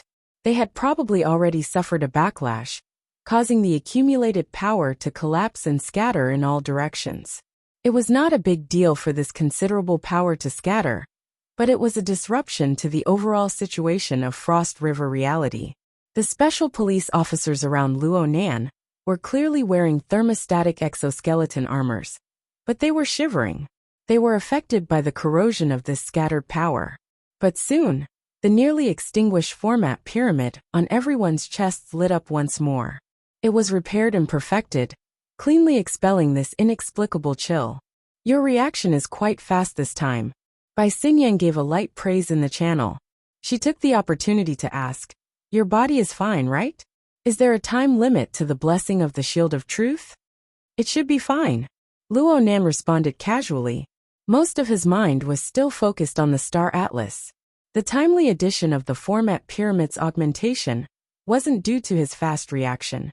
Instead, it was because he was trying his best to maintain the star chart that he had drawn with great difficulty. Why was Luo Nan worried for the enemy? It was all because the effects of the energy dissipation were too annoying. In the next few seconds, Frost River reality was a scene of chaos. The trapped citizens were already terrified and restless in the darkness. They were swept by this power that was brimming with negative psychic waves. Their mental defenses were about to collapse. For a time, screams and wails rang out in Area A. Even when the gunmen went on a killing spree, it was not as miserable as this. If the hearts of the people became unstable, the life sketches would also be affected. Luo Nan had been mulling over whether or not he should give a boost to everyone within the range of his senses. But it was too late in the end. Stabilizing the souls of almost 100 people and sorting out their auras in the midst of the rampaging negative spiritual waves was beyond his ability. In the end, the star map couldn't help but shake violently. Luo Nan felt that all the stars were trembling. There were many phenomena of displacement. The structures that had appeared before were all deforming. This destroyed nearly half of Luo Nan's efforts. Damn it! Luo Nan could not help but curse. What's going on over there? Shuelei's gaze glanced at He Yuan a few times. In the end, he could not help but ask in a low voice. Right now, his ears were filled with screams and wails. He could not stand this atmosphere. He would rather have a few powerful enemies jump out and fight with his life on the line. But at this time, the Ablatum Knights were intimidated by He Yuan's ghost-like blade techniques and the collapse of the augmentation behind them. They hesitated to move forward, and the team advanced incomparably smoothly.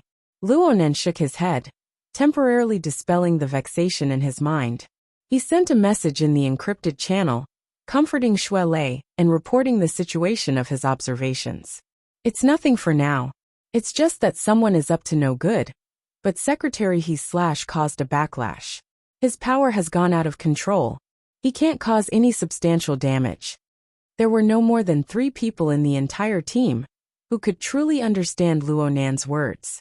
However, no one doubted Luo Nan's words anymore after his successive highlights. Instead, they were affected by his train of thought. Most of them guessed and pondered. And at this time, Cat Eyes reported, "My range of perception has been affected. Right now it has a radius of 38 meters. Mr. Luo?" He Yuan immediately looked for Luo Nan to confirm. Luo Nan did a rough scan. Though the Star Atlas had yet to dissipate, the range of his perception was not greatly affected. The positions of every Ablatum Knight were within his grasp. He immediately said, "My side is fine." Zhang Yingying jumped out. "How much is fine?" 80 meters. The number Luo Nan reported was the same as before. In fact, the radius of his perception on the life plane had already broken through 120 meters. And it was still expanding at a pace that was neither too fast nor too slow. Oh, hold on. Did I make a mistake? Luo Nan's train of thought suddenly deviated while Zhang Yingying was still sighing with emotion. How strange. The more I look at you, the more I feel that your all-encompassing perception is abnormal. Why are you always able to see things that others can't? Is it because of the psychic's abilities mixed in? The level is very high. The perspective is different. Cat Eyes gave Luo Nan a rare positive evaluation from the side. And this was the result of her constant observation. The direction of application is different. Bai Xingyan joined in the discussion. Kat's long-range perception is closely coordinated with her body technique. Student Luo Nan seems to be more focused on pure observation. Of course, it's easier for him to be disconnected. Yes, the direction is different. Luonan suddenly responded. Cat Eyes needs to make a timely response to all changes within the range of her perception. Every detail needs to be clear. And I don't need to consider other problems. I just need to make a choice between precision, range, and level according to the observation requirements. It's fine. There was no way to continue this discussion. Zhang Yingying looked up at the sky and rolled her eyes. This is the strangest thing. So it turns out that your family's mental senses can be adjusted at will? You make it so that the tens of thousands of ability users who have cultivated painstakingly, pondered carefully, and finally found the most suitable soul frequency with great difficulty. Just like this, the millions upon millions of ability users who have fixed the direction of mental enhancement, how do they feel? The discussion in the encrypted channel came to a screeching halt. Luonan didn't know that he had instantly ended a topic. Right now his heart was filled with relief and joy. Sure enough, communication was the best way to solve problems. If it weren't for this, he would still be madly sprinting in the wrong direction. It's too thin. It's too narrow. When he drew his life sketch, there was a problem with the direction of his focus. Just like when drawing, the most taboo was to dig into the details and highlight the parts. Right now, he was unable to project his limited mind into those inexhaustible, deep layers of configurations. Look, even though the star atlas was chaotic and endlessly turbulent, not a single one of the Ablatum Knights, or the trapped civilians could escape his clairvoyance. In the end, that obscure and unknown power was locked onto by his observation. This wasn't because he had dug into the sketches in great detail. Instead, it was because he had grasped the overall composition of the area of perception. He could observe its general outline and know its direction. It was enough. He didn't dig into the details. He looked at the overall situation. He was able to observe the entire domain of interference between the mental and material planes. He was able to observe the entire plane of life. Chapter 232. In order to understand the whole, one must first see. Simply see. Luonan's previous clairvoyance mode could not break away from the pattern of the old explanation. He had to honestly expand his domain step by step. He had to consider the body's ability to endure and process enormous amounts of information. But after changing to a new explanation, it was still a sketch to begin with. It was a general impression of the whole. It was a recreation of one's feelings and memories. One only needed to grasp one or two characteristics of life dynamics and use simple brushwork to synthesize them. This was the difference between sketching and sketching. It was the difference between meticulous brushwork and freehand brushwork. Luonan summarized life sketches into sketches and configurations. Sketches should be the first. This was the core of the whole train of thought. It was the true direction of application. Before the composition of the whole was confirmed, no matter how real the details were, they could be distorted and absurd when viewed as a whole. Just like the chaotic star atlas outside his body right now. The whole. The whole. Luonan emphasized to himself in a hypnotic manner. He closed his eyes, opened them, and then closed them again.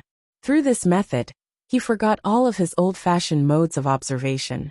He let his thoughts and consciousness expand outwards, to higher heights, to further places and to wider places. At this moment, the range of his clairvoyance was like a contracting and expanding heart. It was like the rising and falling tide. Contracting, expanding, rising, falling. The frequency of the conversion grew faster and faster. The range of conversion grew larger and larger. Suddenly, some indescribable limit was broken. It was like a great river bursting its banks, overflowing in all directions. It was like an iron mold shattering. There was no longer any fixed pattern. There was an instant when Luonan felt that his body and soul were about to scatter into the void. Only when the dark change trembled, and the power of the My Heart's a Prison format appeared did Luonan retract. It was also in this instant that the range of Luonan's mental senses recovered to the peak value of his out-of-body state. It reached 800 meters. In a few breaths of time, the radius exceeded a kilometer, and it was still expanding.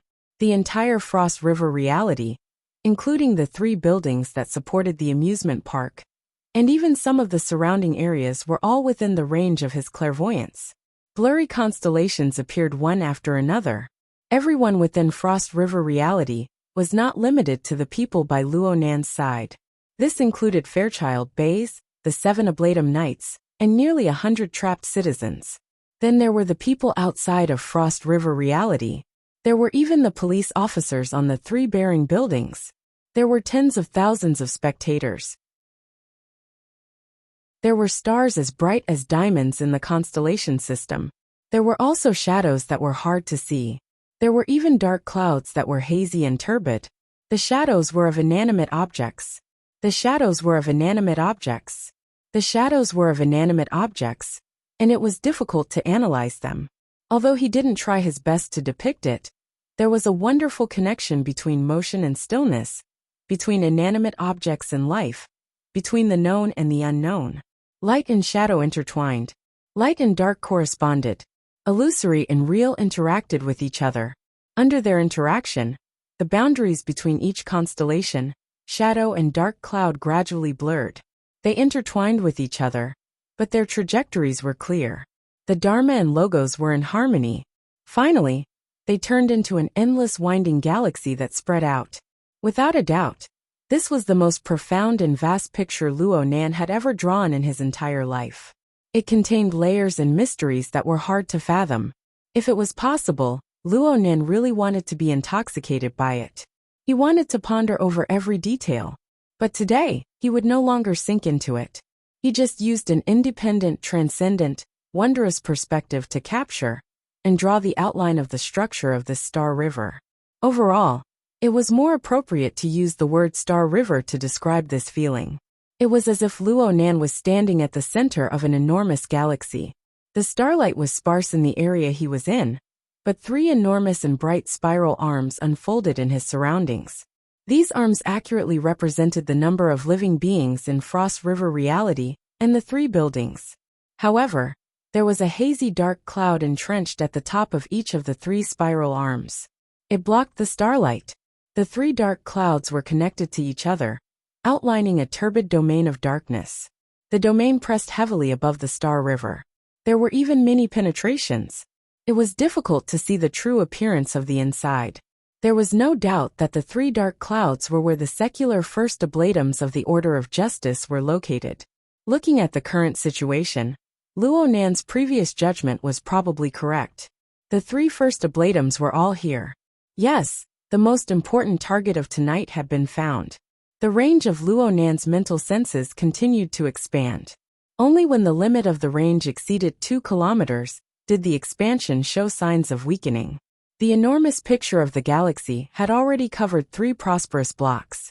The highest point was the high-altitude traffic layer, and the lowest point was the enormous underground drainage system of the city. There were tens of thousands of life sketches that represented living beings, and it was hard to count the number of stars. Of course, from Luo Nan's perspective, the pure void and inanimate objects were merely meaningless shadowy regions. Unless he was willing to expend a great deal of energy, transform his mode, and deliberately observe with clairvoyance. At this time, Luo Nan felt the pressure once more.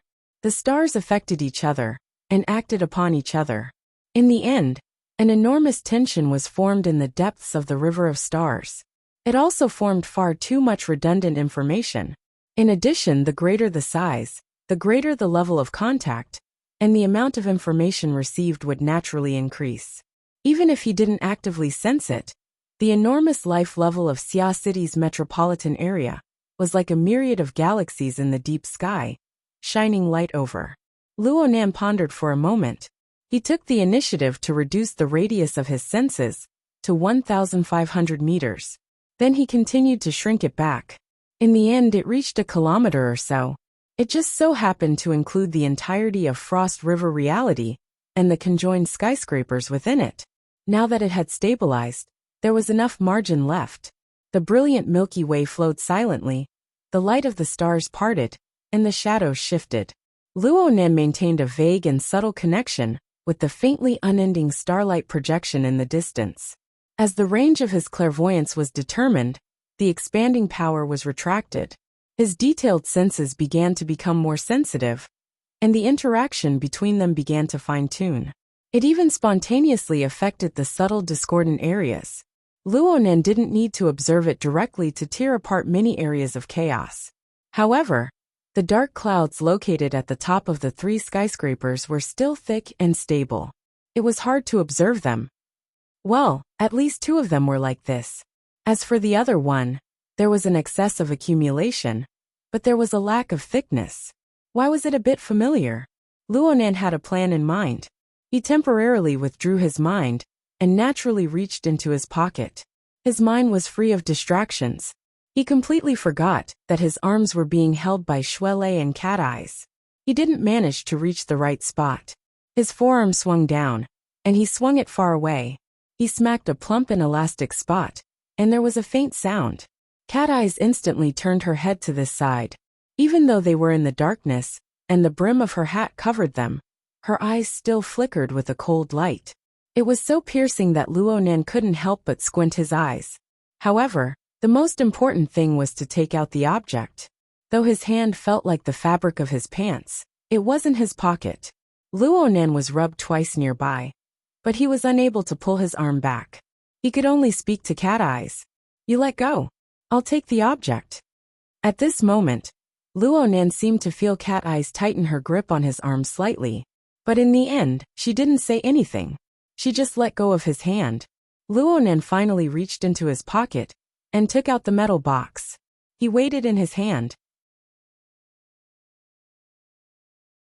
Cat Eyes' hand noiselessly returned to his arm at this time. She continued to support him, and she spoke in a husky voice that was rarely heard. "Do you need help?" Luonan looked at Cat Eyes once more. Her eyes were still as bright and cold as before, but there was an unfathomable curve to the corner of her lips that was blurry in the darkness. Her lips hooked up slightly. It was quite contradictory, but there was a novel feeling that Luonan had never felt before. Luonan looked at her, and he had the urge to immediately pick up his brush and draw. Chapter 233. Break it. The cold light in Cat Eyes' eyes dimmed. She was a bit suspicious. "You're not going to use it as evidence?" Luonan blinked again, but he had already drafted a script in his mind. He said, "Yes. I suspect that this toy has been tampered with. The enemy has used it to establish a snake nest and lock onto our position." Many people raised their eyebrows as soon as he said this. Luonan's words had violated He Yuan's request. His words had entered the ears of others, but no one was paying attention to this right now. "Is that so?" Zhang Yingying turned her head in curiosity. Think back to the previous time. If the secretary hadn't killed Ghost Thunder with a single slash and affected the enemy's methods, they might have already made their move. At least this is what I feel. Luonan relied on the little bit of credibility he had just established to speak without thinking. In the end, his logic was a mess, but now there were people who believed him. Zhang Yingying's eyes went wide. "Then why haven't you thrown it away yet? We have to break it first, right? Humph, Fairchild gave this to you. If he comes back and denounces you, will he?" Luonan's astonished expression defeated everything. Zhang Yingying waved her hand. "Forget it. Since you say so, watch me." Her voice had just fallen when a clear sound rang in everyone's ears. It was like the trembling of a wind chime. It was pleasing to the ear and heart. Luonan's hand trembled slightly. He saw this rather thick metal box silently split into 2 halves. A weak electric flame flickered, and then disappeared without a trace. The split was right above his thumb and forefinger. A bit of cold air seeped into his skin. It was as if a sharp and invisible blade had cut across his skin. "Hey!" Luonan could not help but stare with wide eyes. His body sank a bit. There was absolutely no problem with applying for a severed limb. "No need to thank me." Zhang Yingying beamed and waved her hand. "Still not throwing it away? It should be fine." Luonan was speechless towards Zhang Yingying. He just replied without thinking, but his mind stirred and he added, "I don't know who the first to blade him was. It looks like he's pretty average." Ghost Thunder's death completely severed the subsequent changes. Zhang Yingying could not help but roll her eyes. No matter how average he was still a clear oath first to blade him. In terms of strength, He was able to crush everyone here except He Yuan, and by Xinyan. Just as these words reached the tip of his tongue, a flat voice rang out from the side. Of the 3 first ablatums of the Order of Justice in Xia City, Enchanting is probably the one whose words are truthful. He's the youngest, and he relies on his ancestors. His great-uncle is in Wang. Enchanting, just as Zhang Yingying was about to interrupt, He Yuan coldly shot her a glance and pointed at her earlobe. Clearly, he was reminding them not to violate his request and chat casually. What a double standard. The boss is the boss. Zhang Yingying sent a thumbs-up emoji in the encrypted channel, her sarcasm overflowing. Luonan was very surprised. He looked stupidly at He Yuan. No one should have understood the purpose of what he had just said. But He Yuan had cooperated seamlessly with him. If that person was really Enchanting, then the effect of those 2 sentences would be many times better than his. He Yuan turned her gaze over and gave a slight nod. Luonan did not have the time to think in detail. His mind stirred slightly. He looked at He Yuan, but on the plane of his splendid galaxy form, the dark cloud that he had locked onto long ago surged. It had already lost its steadiness, and now it was surging and churning. Although its aura was astonishing, it could not compare to the other 2 majestic and solemn performances. Moreover, this dark cloud was splitting off streams of turbid undercurrents. They rushed in the direction of Frost River reality and seeped down. Luonan already felt a chill, while the dark cloud was still circling and accumulating energy. The other's target was this place. Their malice was clear, but they were clearly impatient and angry. The color of their emotions appeared within Luonan's clairvoyance. The matter could not be delayed. Luonan casually tossed away the metal box that had already been cut in half. His mind scattered into the surrounding dark air. The metal box contained the consumables needed to create the human-faced arachnid. It was useless to take it out by itself. It would only dirty his hands. But as long as he had a matching computer and printer, he could form complex and clear written materials. Luonan was probably the best companion in this small area of Xia City. At least from the current situation, the Order of Justice's research on the human-faced arachnid was not any deeper than his. The ink was currently drifting away into nothingness. Other people were unable to sense it, but Luonan's soul strength gathered it noiselessly. He needed it twice, but he still felt a bit awkward. His consciousness sunk into the external neuron, and he opened the format pyramid interface. Through this interface, he could communicate with the Wraith sign, who was several dozen kilometers away. He did not need the Wraith sign to do anything. It just needed to stay there and be a model for him. However, he never expected that the Wraith sign would be captured through the original format pyramid system. He had just set up the Galaxy Clairvoyance system to receive information from the Wraith sign. The range of Luonan's clairvoyance could not reach that far, but it was just as he had sensed before.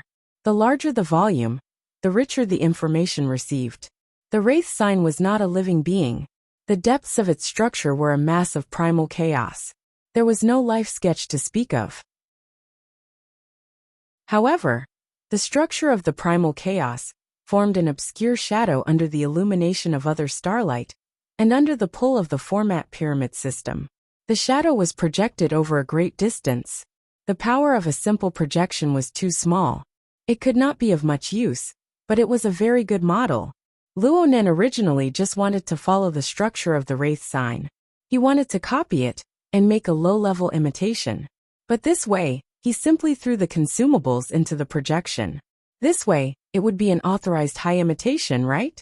It was not that simple to duplicate the human-faced arachnid. Huang Bingjin followed the methods of the order and collected the so-called consumables. They were merely of the lowest level. The current Wraith sign was too lazy to even glance at them. No matter how high an imitation was, it was just a likeness. Its functions were simplified, and its power was ordinary. But Luonan felt that it was enough. Not long after, a human-faced arachnid that was closer to the original form of the burning Wraith floated in the air. In terms of efficiency, the Order's methods were far inferior. Aside from Luonan, no one could see the human-faced arachnid right now. The mental plane was endlessly deep and had many layers of structure. It was like layers upon layers of dark curtains. From the human-faced arachnid, it was the best hiding place. Even Cat Eyes, who specialized in perception, or even He Yuan and Bai Xingyan, would find it hard to reach the deeper regions. But Luo Nan's mental senses were able to probe the deeper regions from the very beginning. He was completely different from other people. Perhaps it was because his mental senses were purely for the sake of observation? Under the control of Luo Nan's consciousness, the low-level human-faced arachnid noiselessly infiltrated the void. Not long after, it followed the spiral arm of the galaxy and arrived at the edge of the surging dark cloud.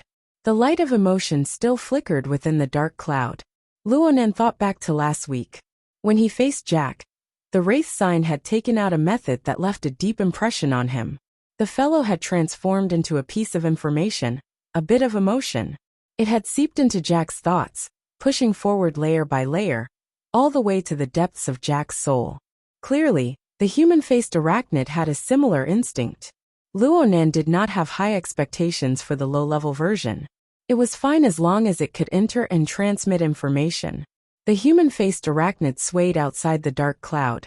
It faced the light of emotion within the dark cloud and charged headfirst into it.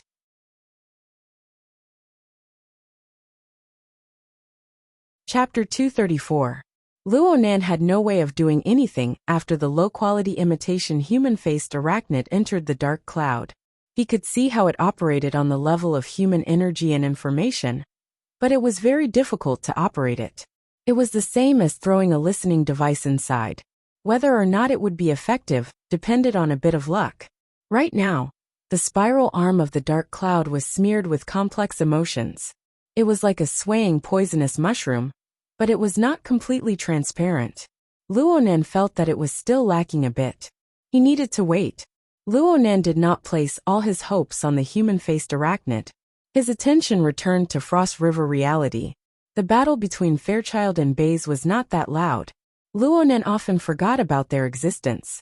It was hard to imagine how these two experts, who were proficient in body techniques, fought. However, when the Galaxy Clairvoyance system was set up, it was impossible for Luo Nan to ignore it even if he wanted to. This was because the brightest cluster of stars was right there. This was a very interesting phenomenon. The most eye-catching constellation in Luo Nan's life sketch was that of Fairchild. Luo Nan wanted to successfully analyze Fairchild's super strength. It was an impossible task. However, Fairchild had revealed to Luo Nan the profundities of the mutual interference between the mental and material planes. Fairchild's body was grand and imposing. There was little concealment, so Fairchild's life sketch was clearly displayed. It was obviously impossible to simplify it to the level of Cat Eyes. However, its structure was complex and it lit up many stars.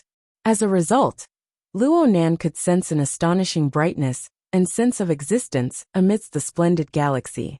It was because of Fairchild that the 8 Ablatum Knights, including Baze, were affected.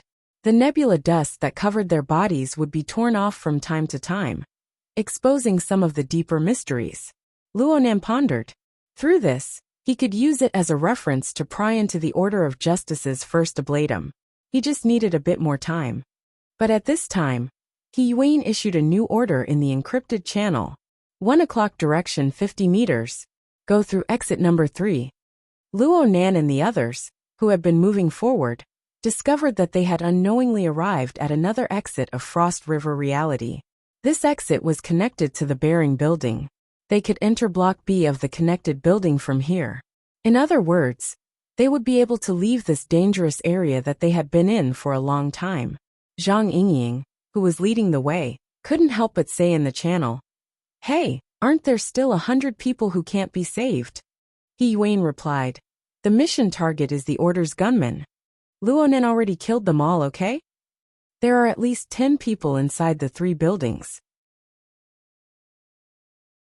From the current intelligence, other than the Officiant and the Ablatum Knights, there were still 3 to 4 groups of people in the Order that were not under control. Yulan Hotel has confirmed that it's the sniper team. There are also operation teams in the 3 surrounding buildings. Zhang Yingying had been curious about this question for a long time. Finally, she couldn't help but ask, "What's the point of killing the gunmen?" First ablatums and ablatum knights are the real deal. The gunmen will cause more civilian casualties. Hey! You're saying that a secret-bound first ablatum and 2 clear-sworn first ablatums are no match for a few gunmen? For now, yes. After a few consecutive questions and answers, Zhang Yingying was very dissatisfied with He Yuan's answers. Just as she was about to put in more effort, the Red Fox, who had not appeared in the encrypted channel for a long time, suddenly interjected. The direct interference of the mentally enhanced with the material plane is rather limited before becoming an extraordinary. The direct killing power of a mental storm may not be comparable to a metal bullet. And the first ablatum's weapons are currently at Frost River Reality. They are under Fairchild's control. This makes it very difficult for the first ablatum's energy to deviate by a large margin. He Yuan continued Red Fox's message. Right now, there are at least 30 to 50,000 citizens in the 3 buildings. These people can't take fright. If a stampede were to occur, the consequences would be unthinkable. To accomplish this, the gunmen just need to pull the trigger. And we can't afford to pay this price. Luonan had to admit that He Yuan and Red Fox's words made some sense. However, the 2 of them had just been bickering with each other, and now they were singing the same tune. How could the other people, who had their own standpoints, endure this? Luonan was a bit embarrassed. Compared to He Yuan and Red Fox's train of thought, his thoughts were a bit too presumptuous. Even if he drew out the life sketches of the 3 first ablatums, it would not be of any substantial help in resolving the current situation. Then should he adjust and search for the gunmen? But this would require a large increase in the precision of his senses. Luonan realized that he might not have this ability. While Luonan was thinking about his own conundrum, Zhang Yingying's thoughts were more practical. How long would it take to circle the 3 buildings? He Yuan answered as if it were a matter of course. We are only responsible for building B. The military will be responsible for buildings A and C. The encrypted channel was immediately shocked. Papercut asked, The military? The military is personally taking action. Oh right, that flying shuttle just now. Zhang Yingying also shouted, I knew it. How could there be such a coincidence? You were the one who gave the order to prove Ghost Thunder, right? Did you use your personal connections? He Yuan herself had a solid military background. This was no secret in the society. However, aside from her military accomplishments, she rarely displayed her personal connections during her time in the society. This sudden mention really caught people off guard. He Yuan did not immediately respond to this question. Zhang Yingying would not let her go. Hey, wouldn't bringing in the military complicate the situation? Secretary He Yuan was 2 seconds late. Then she said, It's official cooperation. He Yuan no longer paid attention to this topic. She directly said, Enter building B in half a minute. Red Fox, Bamboo Pole, and Papercut are still responsible for Yulan. Pay attention. According to the requirements, we need to deal with the gunmen within 300 seconds. A countdown interface was added to the encrypted channel at the same time the information was transmitted. Right now there were only 295 seconds left. The sudden addition of elements made everyone stunned. Papercut was faced with this unreasonable mission. He said in astonishment, We'll need more than this amount of time to run back. Right when he was doubtful, Red Fox turned around and left without a word. Bamboo Pole pulled him and sped up to catch up. It was as if Papercut had just woken up from a dream. He increased the force of his feet, but he still wanted to ask, It's not even 5 minutes. What if we can't do it? We'll implement the emergency plan in 285 seconds. It's impossible to predict what will happen when the time comes. Speed up. He Yuan urged the team to advance quickly. At the same time, she laid out the next steps of the operation. After Special Police Squadron 2 enters Building B, you will be responsible for guiding and maintaining order. Everyone else, with the floor you entered as the boundary, Mr. Luo, Yingying, and White Salt will form a team and head down. Cat Eyes and I will form a team and head up. Quickly search and deal with the gunmen. Contact them at any time.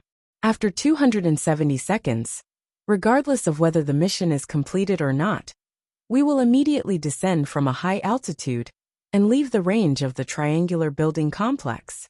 Every time she mentioned the number of seconds, it was in coordination with the countdown interface. She reminded everyone that the arrangements were constantly consuming time. The group of people were doing their best to digest this information when He Yuan specifically said to Luo Nan, "Mr. Luo, you must focus your energy. Don't get distracted." Luo Nan was stunned when he heard the hidden meaning in her words. But at this time, he faintly heard a piece of information. It seemed to be a sigh of regret, but it also seemed to be a mockery.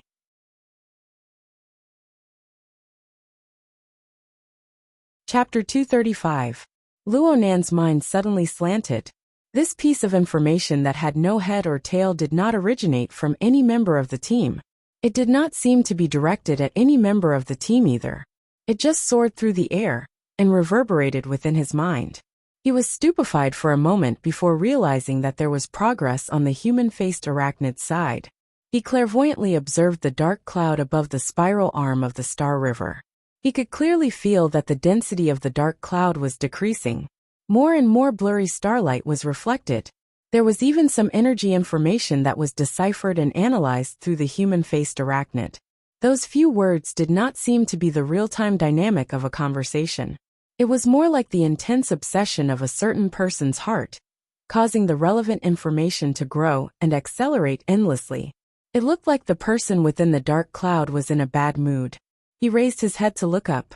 Through the metal frame and the transparent glass ceiling, he could see the silhouette of the pitch-black and lightless tall building.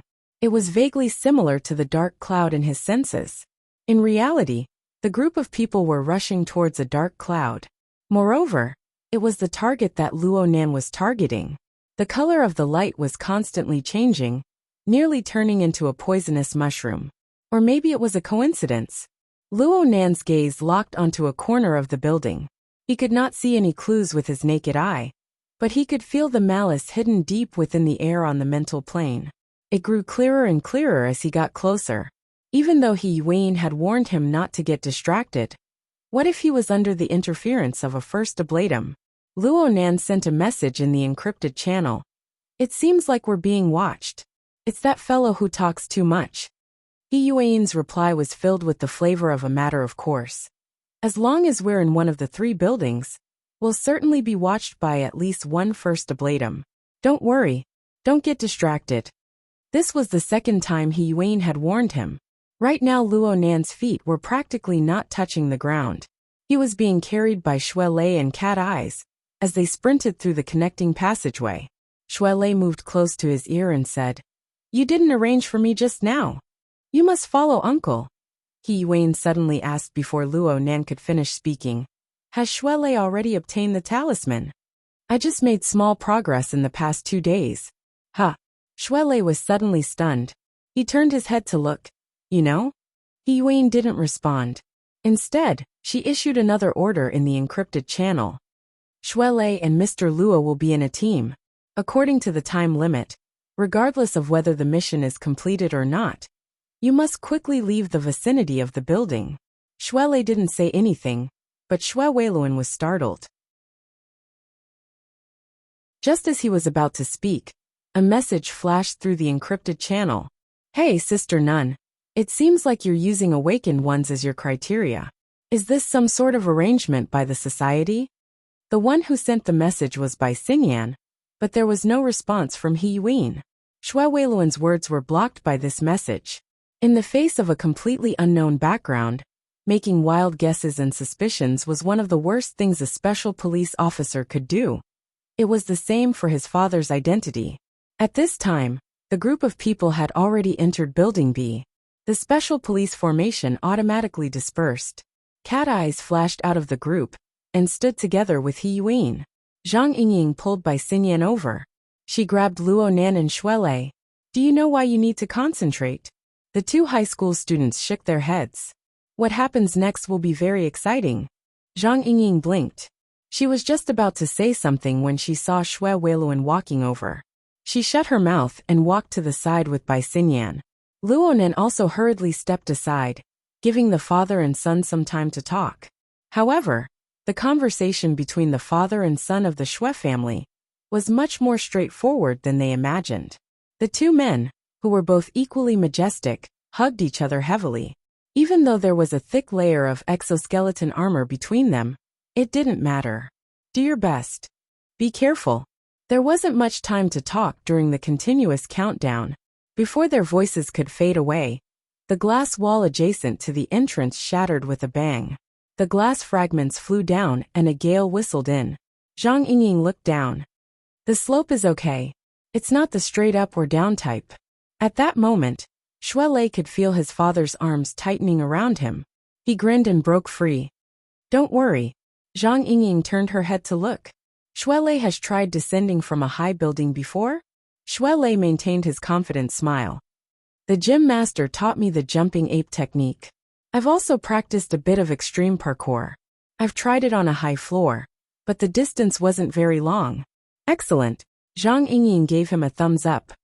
With a burden like Luo Nan, white salt, and I will definitely have to spend a large amount of energy on him. You need to be careful. It's time for a martial artist to crush a mentally enhanced dregs. Zhang Yingying was halfway through her words when a figure flashed by her side. He Yuan and Cat Eyes practically leaped up shoulder to shoulder. They braved the gale and leaped into the dark void. Their figures flipped and they flew up. They only left a message in the encrypted channel. Hurry up. They didn't have the chance to carefully plan due to the urgency of time. At this time, it depended on whether or not their daily habits were efficient. Right now the power outage of the building and the elevator were out of service. They wanted to complete the entire journey in less than 4.5 minutes. According to the society's usual practice, they relied on the skills of ability users to play fast ascending and descending. Yuan didn't choose Luonan to go up. This fellow's terrible physical skills were probably one of the important reasons. Zhang Yingying shrugged. She wasn't in a hurry. She knew from the moment Yuan arranged the mission that the intensity of this group's mission was much easier. The specific plan of action naturally had to be sent to the encrypted channel. Luonan's sensing radius is 80 meters. Building B's width is around 150 meters. Just make a spiral around the building. If everything goes smoothly, we only need 100 seconds to set foot on Fudong Main Street. Luonan was astonished. That's fast. I won't be able to lock onto the gunman in time. The terrain and angle of the lower floors are meaningless. The possibility of a gunman is too small. The secretary just wants us to retreat. Are you ready? Me and the big guy will go first. Shuelei shuddered. The confident smile on his face was a bit stiff. But no matter what, he couldn't let others, especially his father, see this. It would only cause him to worry. He silently recited the mnemonic that the gym master had personally taught him. Transformed the water and fire into a discipline. He began to encourage himself. I'm different from normal people. I'm really different. Chen Xiaolin's face miraculously flashed in his mind. Then it dissipated like a bubble. The yin and yang within his body rose and fell. His body, which had been eroded by the gale within the darkness, recovered its warmth. The little bit of hesitation and absent-mindedness melted away into nothing. Shuelei was even more certain that he was born for this sort of scene. He tilted his head slightly and locked gazes with Luonan beside him. This was the friend who had drawn him into this wonderful world. The two punched each other. Let's go. As Shuelei shouted, he leaped into the dark void outside. Zhang Yingying also leaped out of the building at practically the same time as him. Then came by Xingyan, who was holding onto Luonan's waist with one arm. Shui Weiluan followed closely behind them. He stuck his head out to look, and just happened to see his son. His son was more agile than any ape or monkey. His long arms slapped the glass wall a few times to borrow strength. It was as if he was riding a skateboard as he flew all the way down. Several figures quickly disappeared into the curtain of night.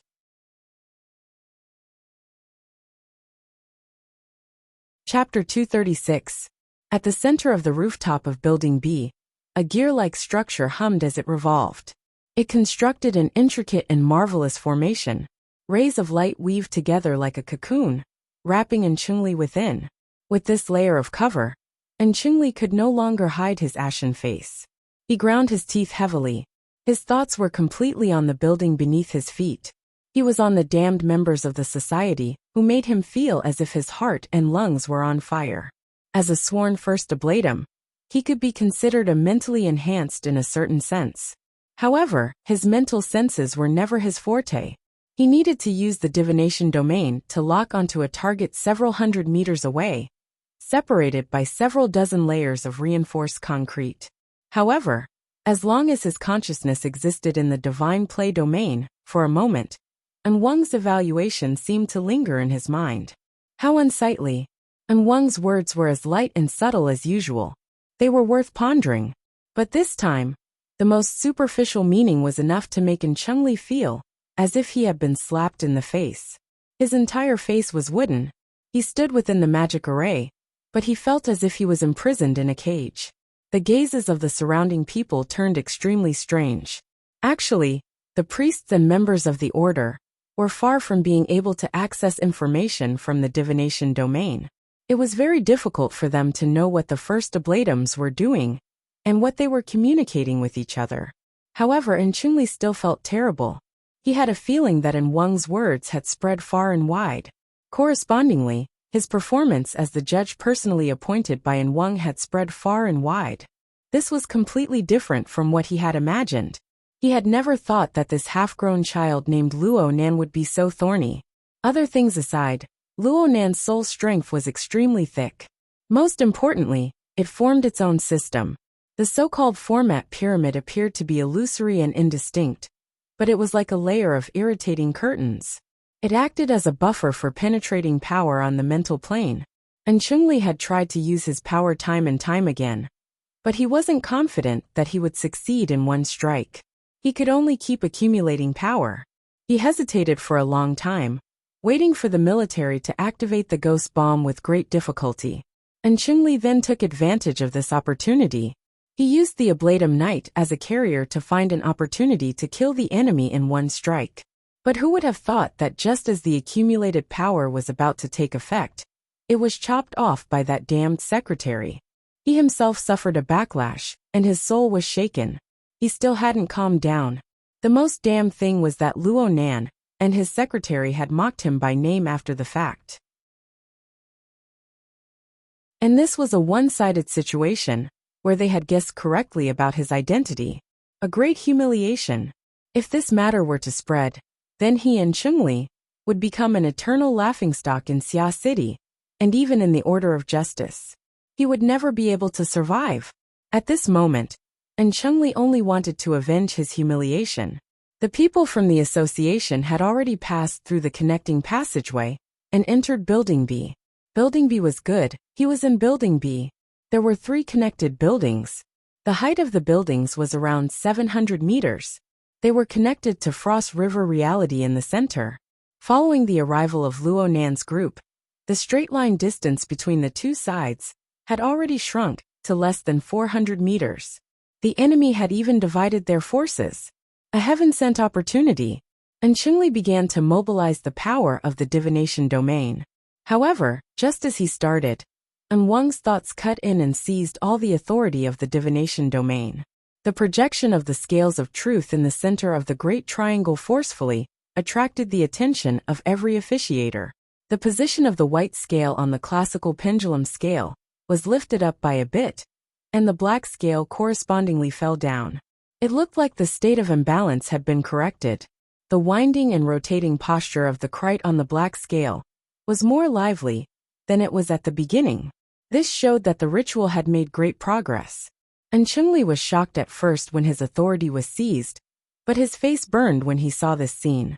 It was reasonable to say that Wang had personally appointed him to judge Luo Nan, with the ultimate goal of breaking the order that Luo Nan had formed. He wanted to release the elements of pain and chaos, and make the scales of truth reach equilibrium. Now that there was great progress, Chengli should be happy. But the problem was, how much of this was due to him? Chengli had been affected by the secretary's decapitation, and most of the power he had accumulated had been dissipated. Although he had frightened the citizens of Frost River reality out of their wits, the chaotic elements of the 100 or so people couldn't be considered a weight at all. What truly affected the scales of truth was the panic of the surrounding citizens caused by the power outage of the three buildings. And the reason for all this was because Wang had given an order to the action team. He hadn't used any supernatural powers. And Chengli felt that Wang was a fool when he compared the two. However, Wang wasn't too satisfied with the current situation. It's still a bit lacking. Perhaps I've placed too much of a foundation on the scales of truth. I still need to make up for it. Zheng Xiao, who was on the other side of the building, really wanted to ask. Just what was the foundation that Wang had placed?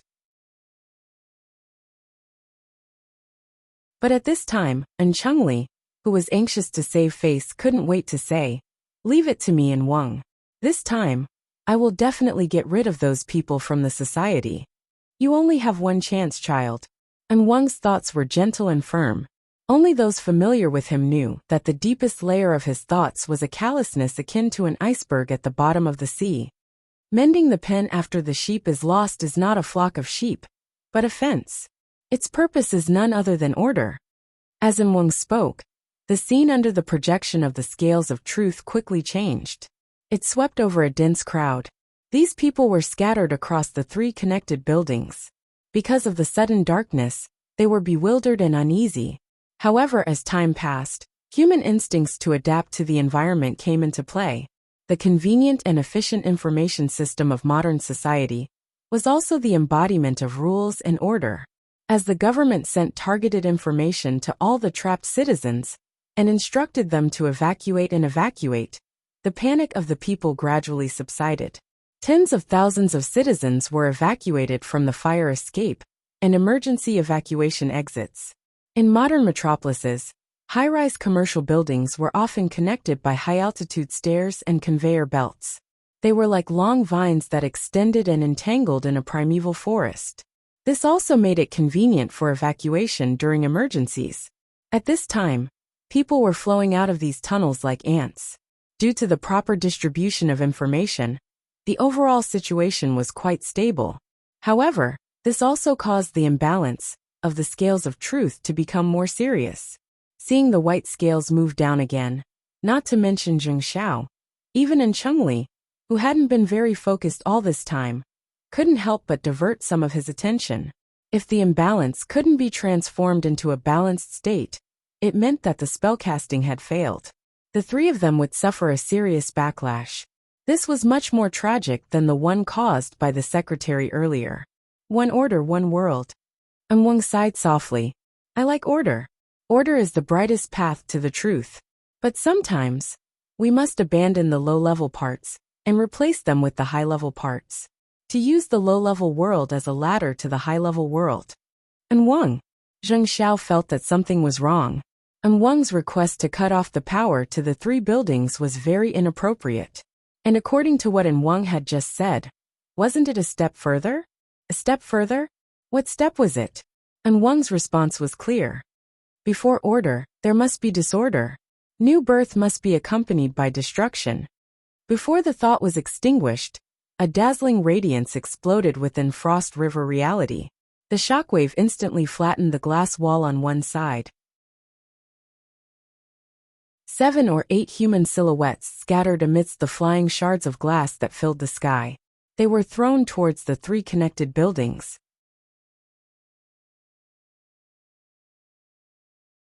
Chapter 237. Wang. Zheng Xiao's thoughts trembled. His emotions were panicked. He wanted to yell at Wang. We've completely crossed the line. Everything that had happened before could be explained by the fact that they had no regard for the civilians during the fierce battle with Fairchild.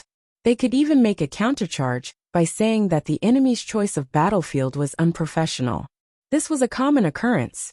But if they stubbornly insisted on doing things their own way, directly tearing apart the bottom line of the government's social governance, they would blindly terrorize and expand.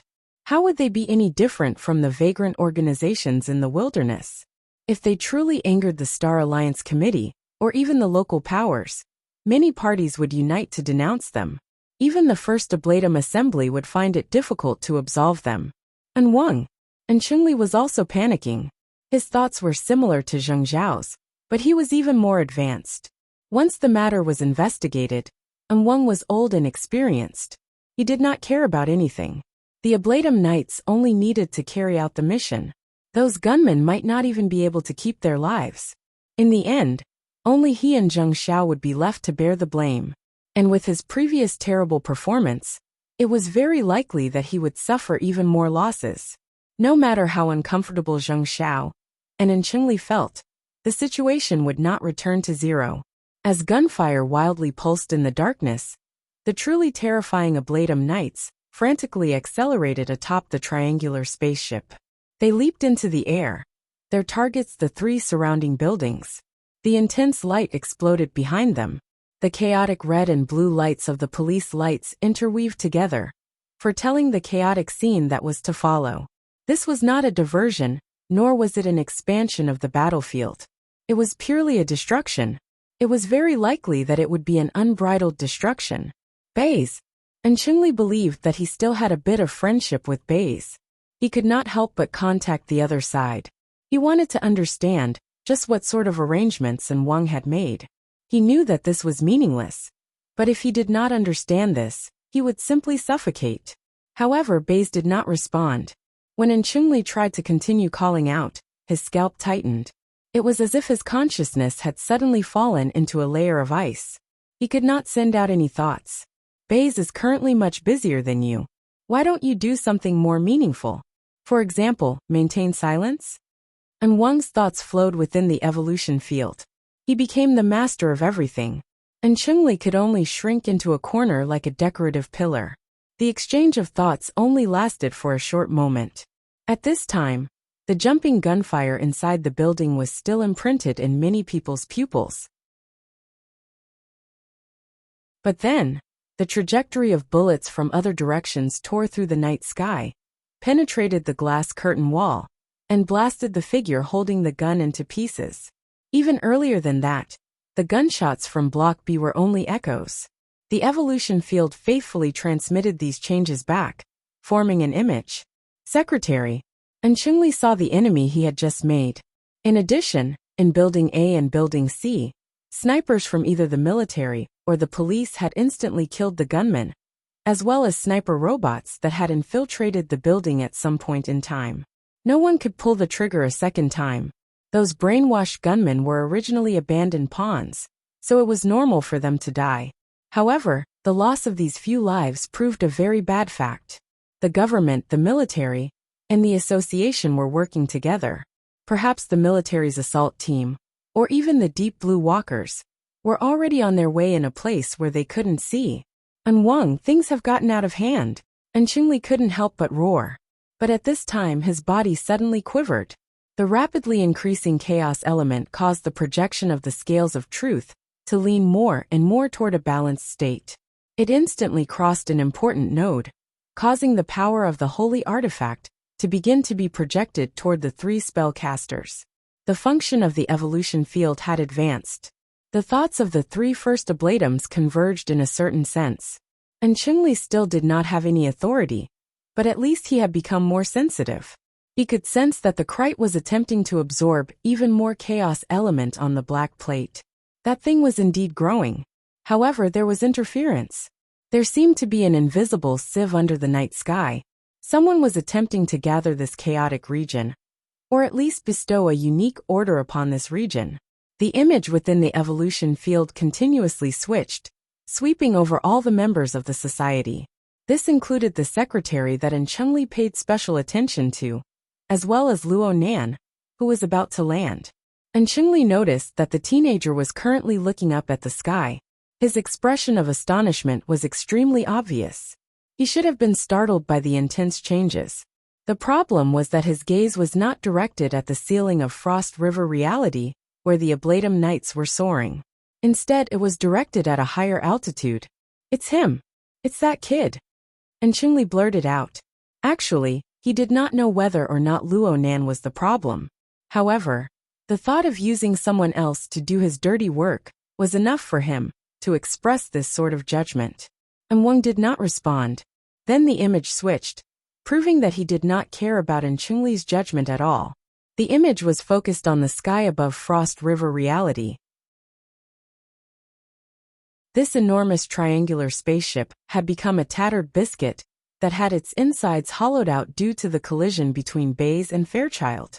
The 7 Ablatum Knights had already leaped away from this place. Their speeds were fast, and they had already collided with the outer glass curtain wall of the building. The ceiling was completely empty. There was nothing there. But soon, the integrated image of information inexplicably shook for a moment. Wondrous ripples even blossomed in the evolution field at that location. It was not an illusion. And Chungli's eyelids twitched. Slight distortions appeared on the magical array constructed from high-energy light beams around his body. Correspondingly, the flow of energy that was originally as smooth as water formed a vortex out of thin air. It was just that the operation of the magical array had nearly entered a fork in the road. While Chungli was distracted, the image displayed by the evolution field switched once more.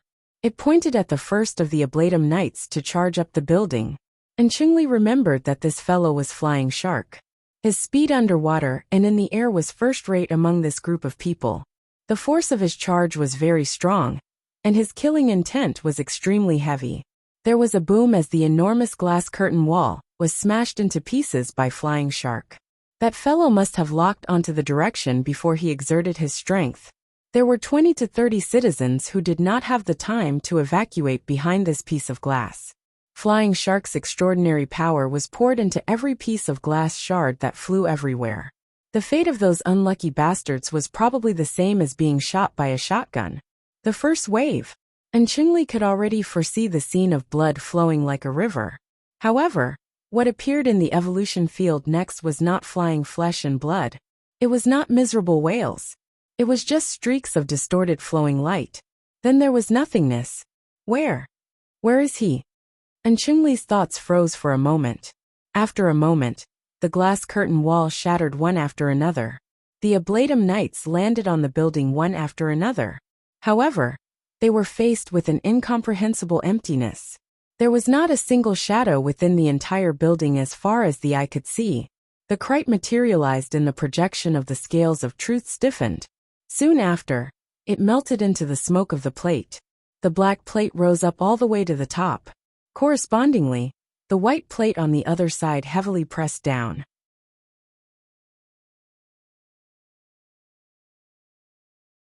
Chapter 238. Luo Nan and the others had just stepped onto the side road of Fudong Main Street when the shockwave enveloped the area around Frost River Reality. Just as Zhang Yingying had expected, there were no gunmen on the lower floors. The journey down was easy and pleasant, and it took them less than 100 seconds. They even had the time to think about it a little more. With the shadow of the building, they could quietly descend so as not to be too shocking. However, the actions of the Ablatum Knights above Frost River Reality made their cautiousness a joke. Just what is he doing?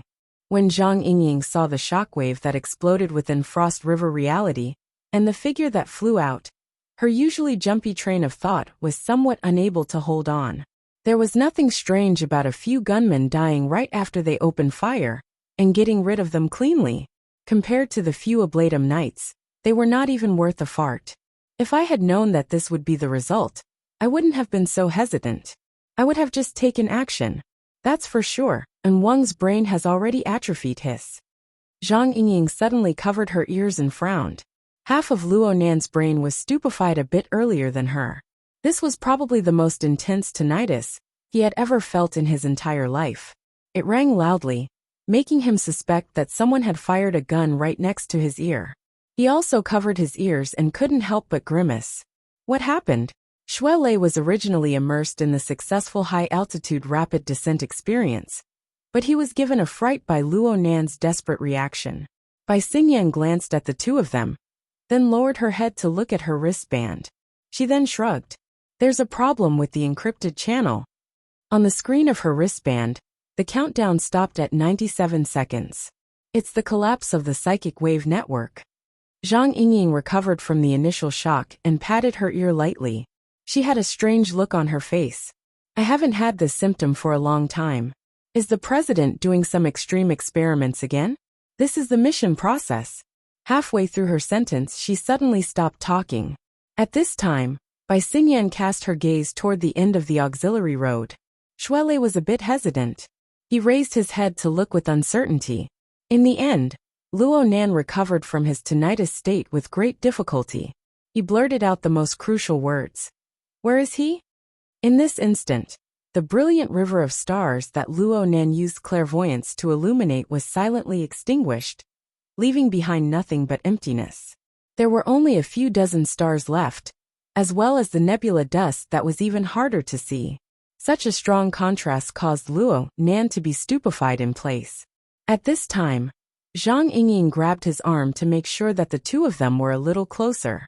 Then, she looked at Bai Xinyan, and the few of them carefully walked out of the side road. At this time, the night rain had not stopped. The police lights were on, the street lights were on, and the public transport vehicles were also on. Only the buildings behind them were pitch black. The contrast between light and darkness was strong. However, regardless of whether it was in the light or in the dark, there was not a single person within their line of sight. The entire street, the entire building complex, and even the blurry city under the curtain of rain were all empty and devoid of life. If there were strong people, they would be the Ablatum Knights, who had just shattered the glass curtain wall. There was also Frost River reality, where Fairchild and Baze had suddenly engaged in a direct and violent confrontation. There was also the first Ablatum, and his subordinates within the three dark clouds at the top of the building. These people took the form of constellations, nebula dust, and appeared on the plane of Luo Nan's mental clairvoyance. Compared to the vast and resplendent star river from before, the sparseness was shocking. Oh, I made a mistake. An inexplicable voice penetrated into Luo Nan's mind. And then the background noise suddenly became rich. A ripple seemed to streak past Luo Nan's eyes. He let out a cry, and his entire body seemed to be electrified. His vision blurred, and the dense starlight and the gloomy void transformed back and forth several times. Only then did it stabilize and return to its normal state of the brilliant star river. However, there were some subtle differences. On the plane of reality, a dense mass of people appeared out of thin air. They rubbed shoulders with one another as they hurried past, submerging the small team of 4. Most of the people were far away from this area. They occasionally turned their heads to look at the pitch-black building, revealing expressions of confusion and suspicion. This was the scene that should have happened in reality. But what was that just now? Hey, did you see that? Those Ablatum Knights. They're gone. Zhang Yingying's voice suddenly lowered. It was a bit hoarse. There's also Fairchild and Baze. Bai Xinyan cast her gaze toward Frost River reality. There, the impact of the battle had strangely disappeared without a trace. All that was left was the broken outer wall of the building. Luo Nan added in his mind, and the 3 first Ablatums on the top of the building. They're on the other side. Bai Xinyan muttered to herself for a few seconds before speaking softly. It's like a legendary technique like spatial fault. They can intercept a segment of space-time and replicate it. Or they can use the projection of the world. I've only heard that there are some extraordinaries who flaunt themselves as gods who possess this sort of nearly inexplicable space-time ability. Spatial fault? Zhang Yingying had heard of this for a long time, but it was mostly in the works of fantasy. She could only spread her hands. Right now, the only known extraordinary in the entire city is the president. Huh. The gazes of the 2 beauties, each with their own characteristics, locked.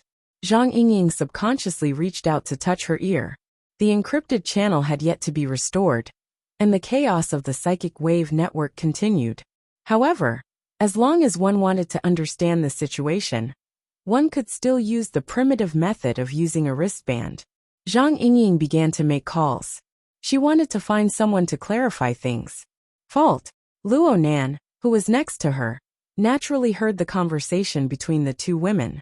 He blinked, and his consciousness flowed, permeating through the void.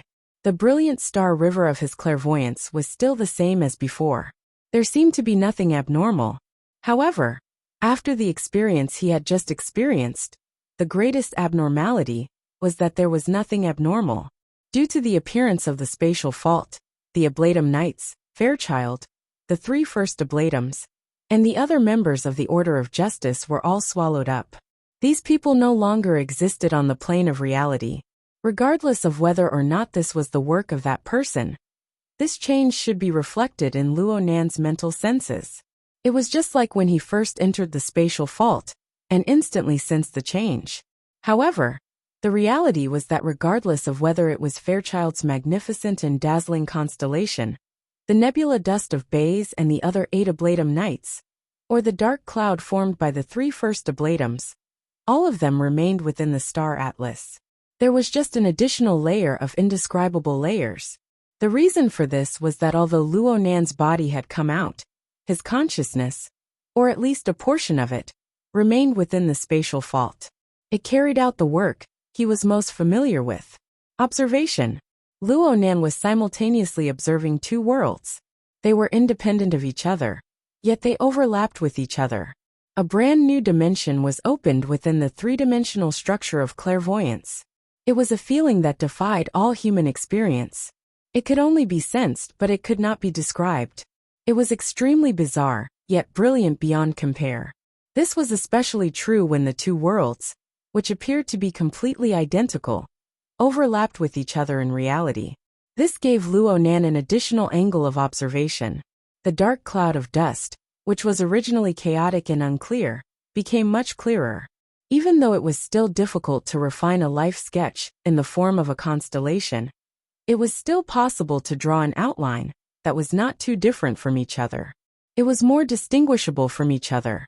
And so, the dark cloud that affected observation gradually thinned and split apart, revealing the true faces of the 3 first ablatums of the Order of Justice. Soon Luo Nan found the one with the highest status. It was an old man wearing loose robes. He stood in the middle of the landing platform of Building A. His figure was thin and withered. He looked old and clumsy. Needless to say, this was Wang. Although he was trapped within the spatial fault, this old man did not show any signs of anxiety. He just smiled and sighed with emotion. Doing things that ordinary people are unable to do is called extraordinary. Ouyang, compared to you, I really am old and decrepit. Wang, you praise me too much. As Wang spoke, a middle-aged man appeared on the rooftop of the building Wang was in. He wore a black suit that seemed like he was about to attend a banquet. He stood about 10 meters away from the century-old man and bowed slightly to show courtesy. You're tuning in to the Dreamy Chapters YouTube channel. We're so grateful for your support. And don't forget to subscribe to join us on this incredible journey through captivating stories.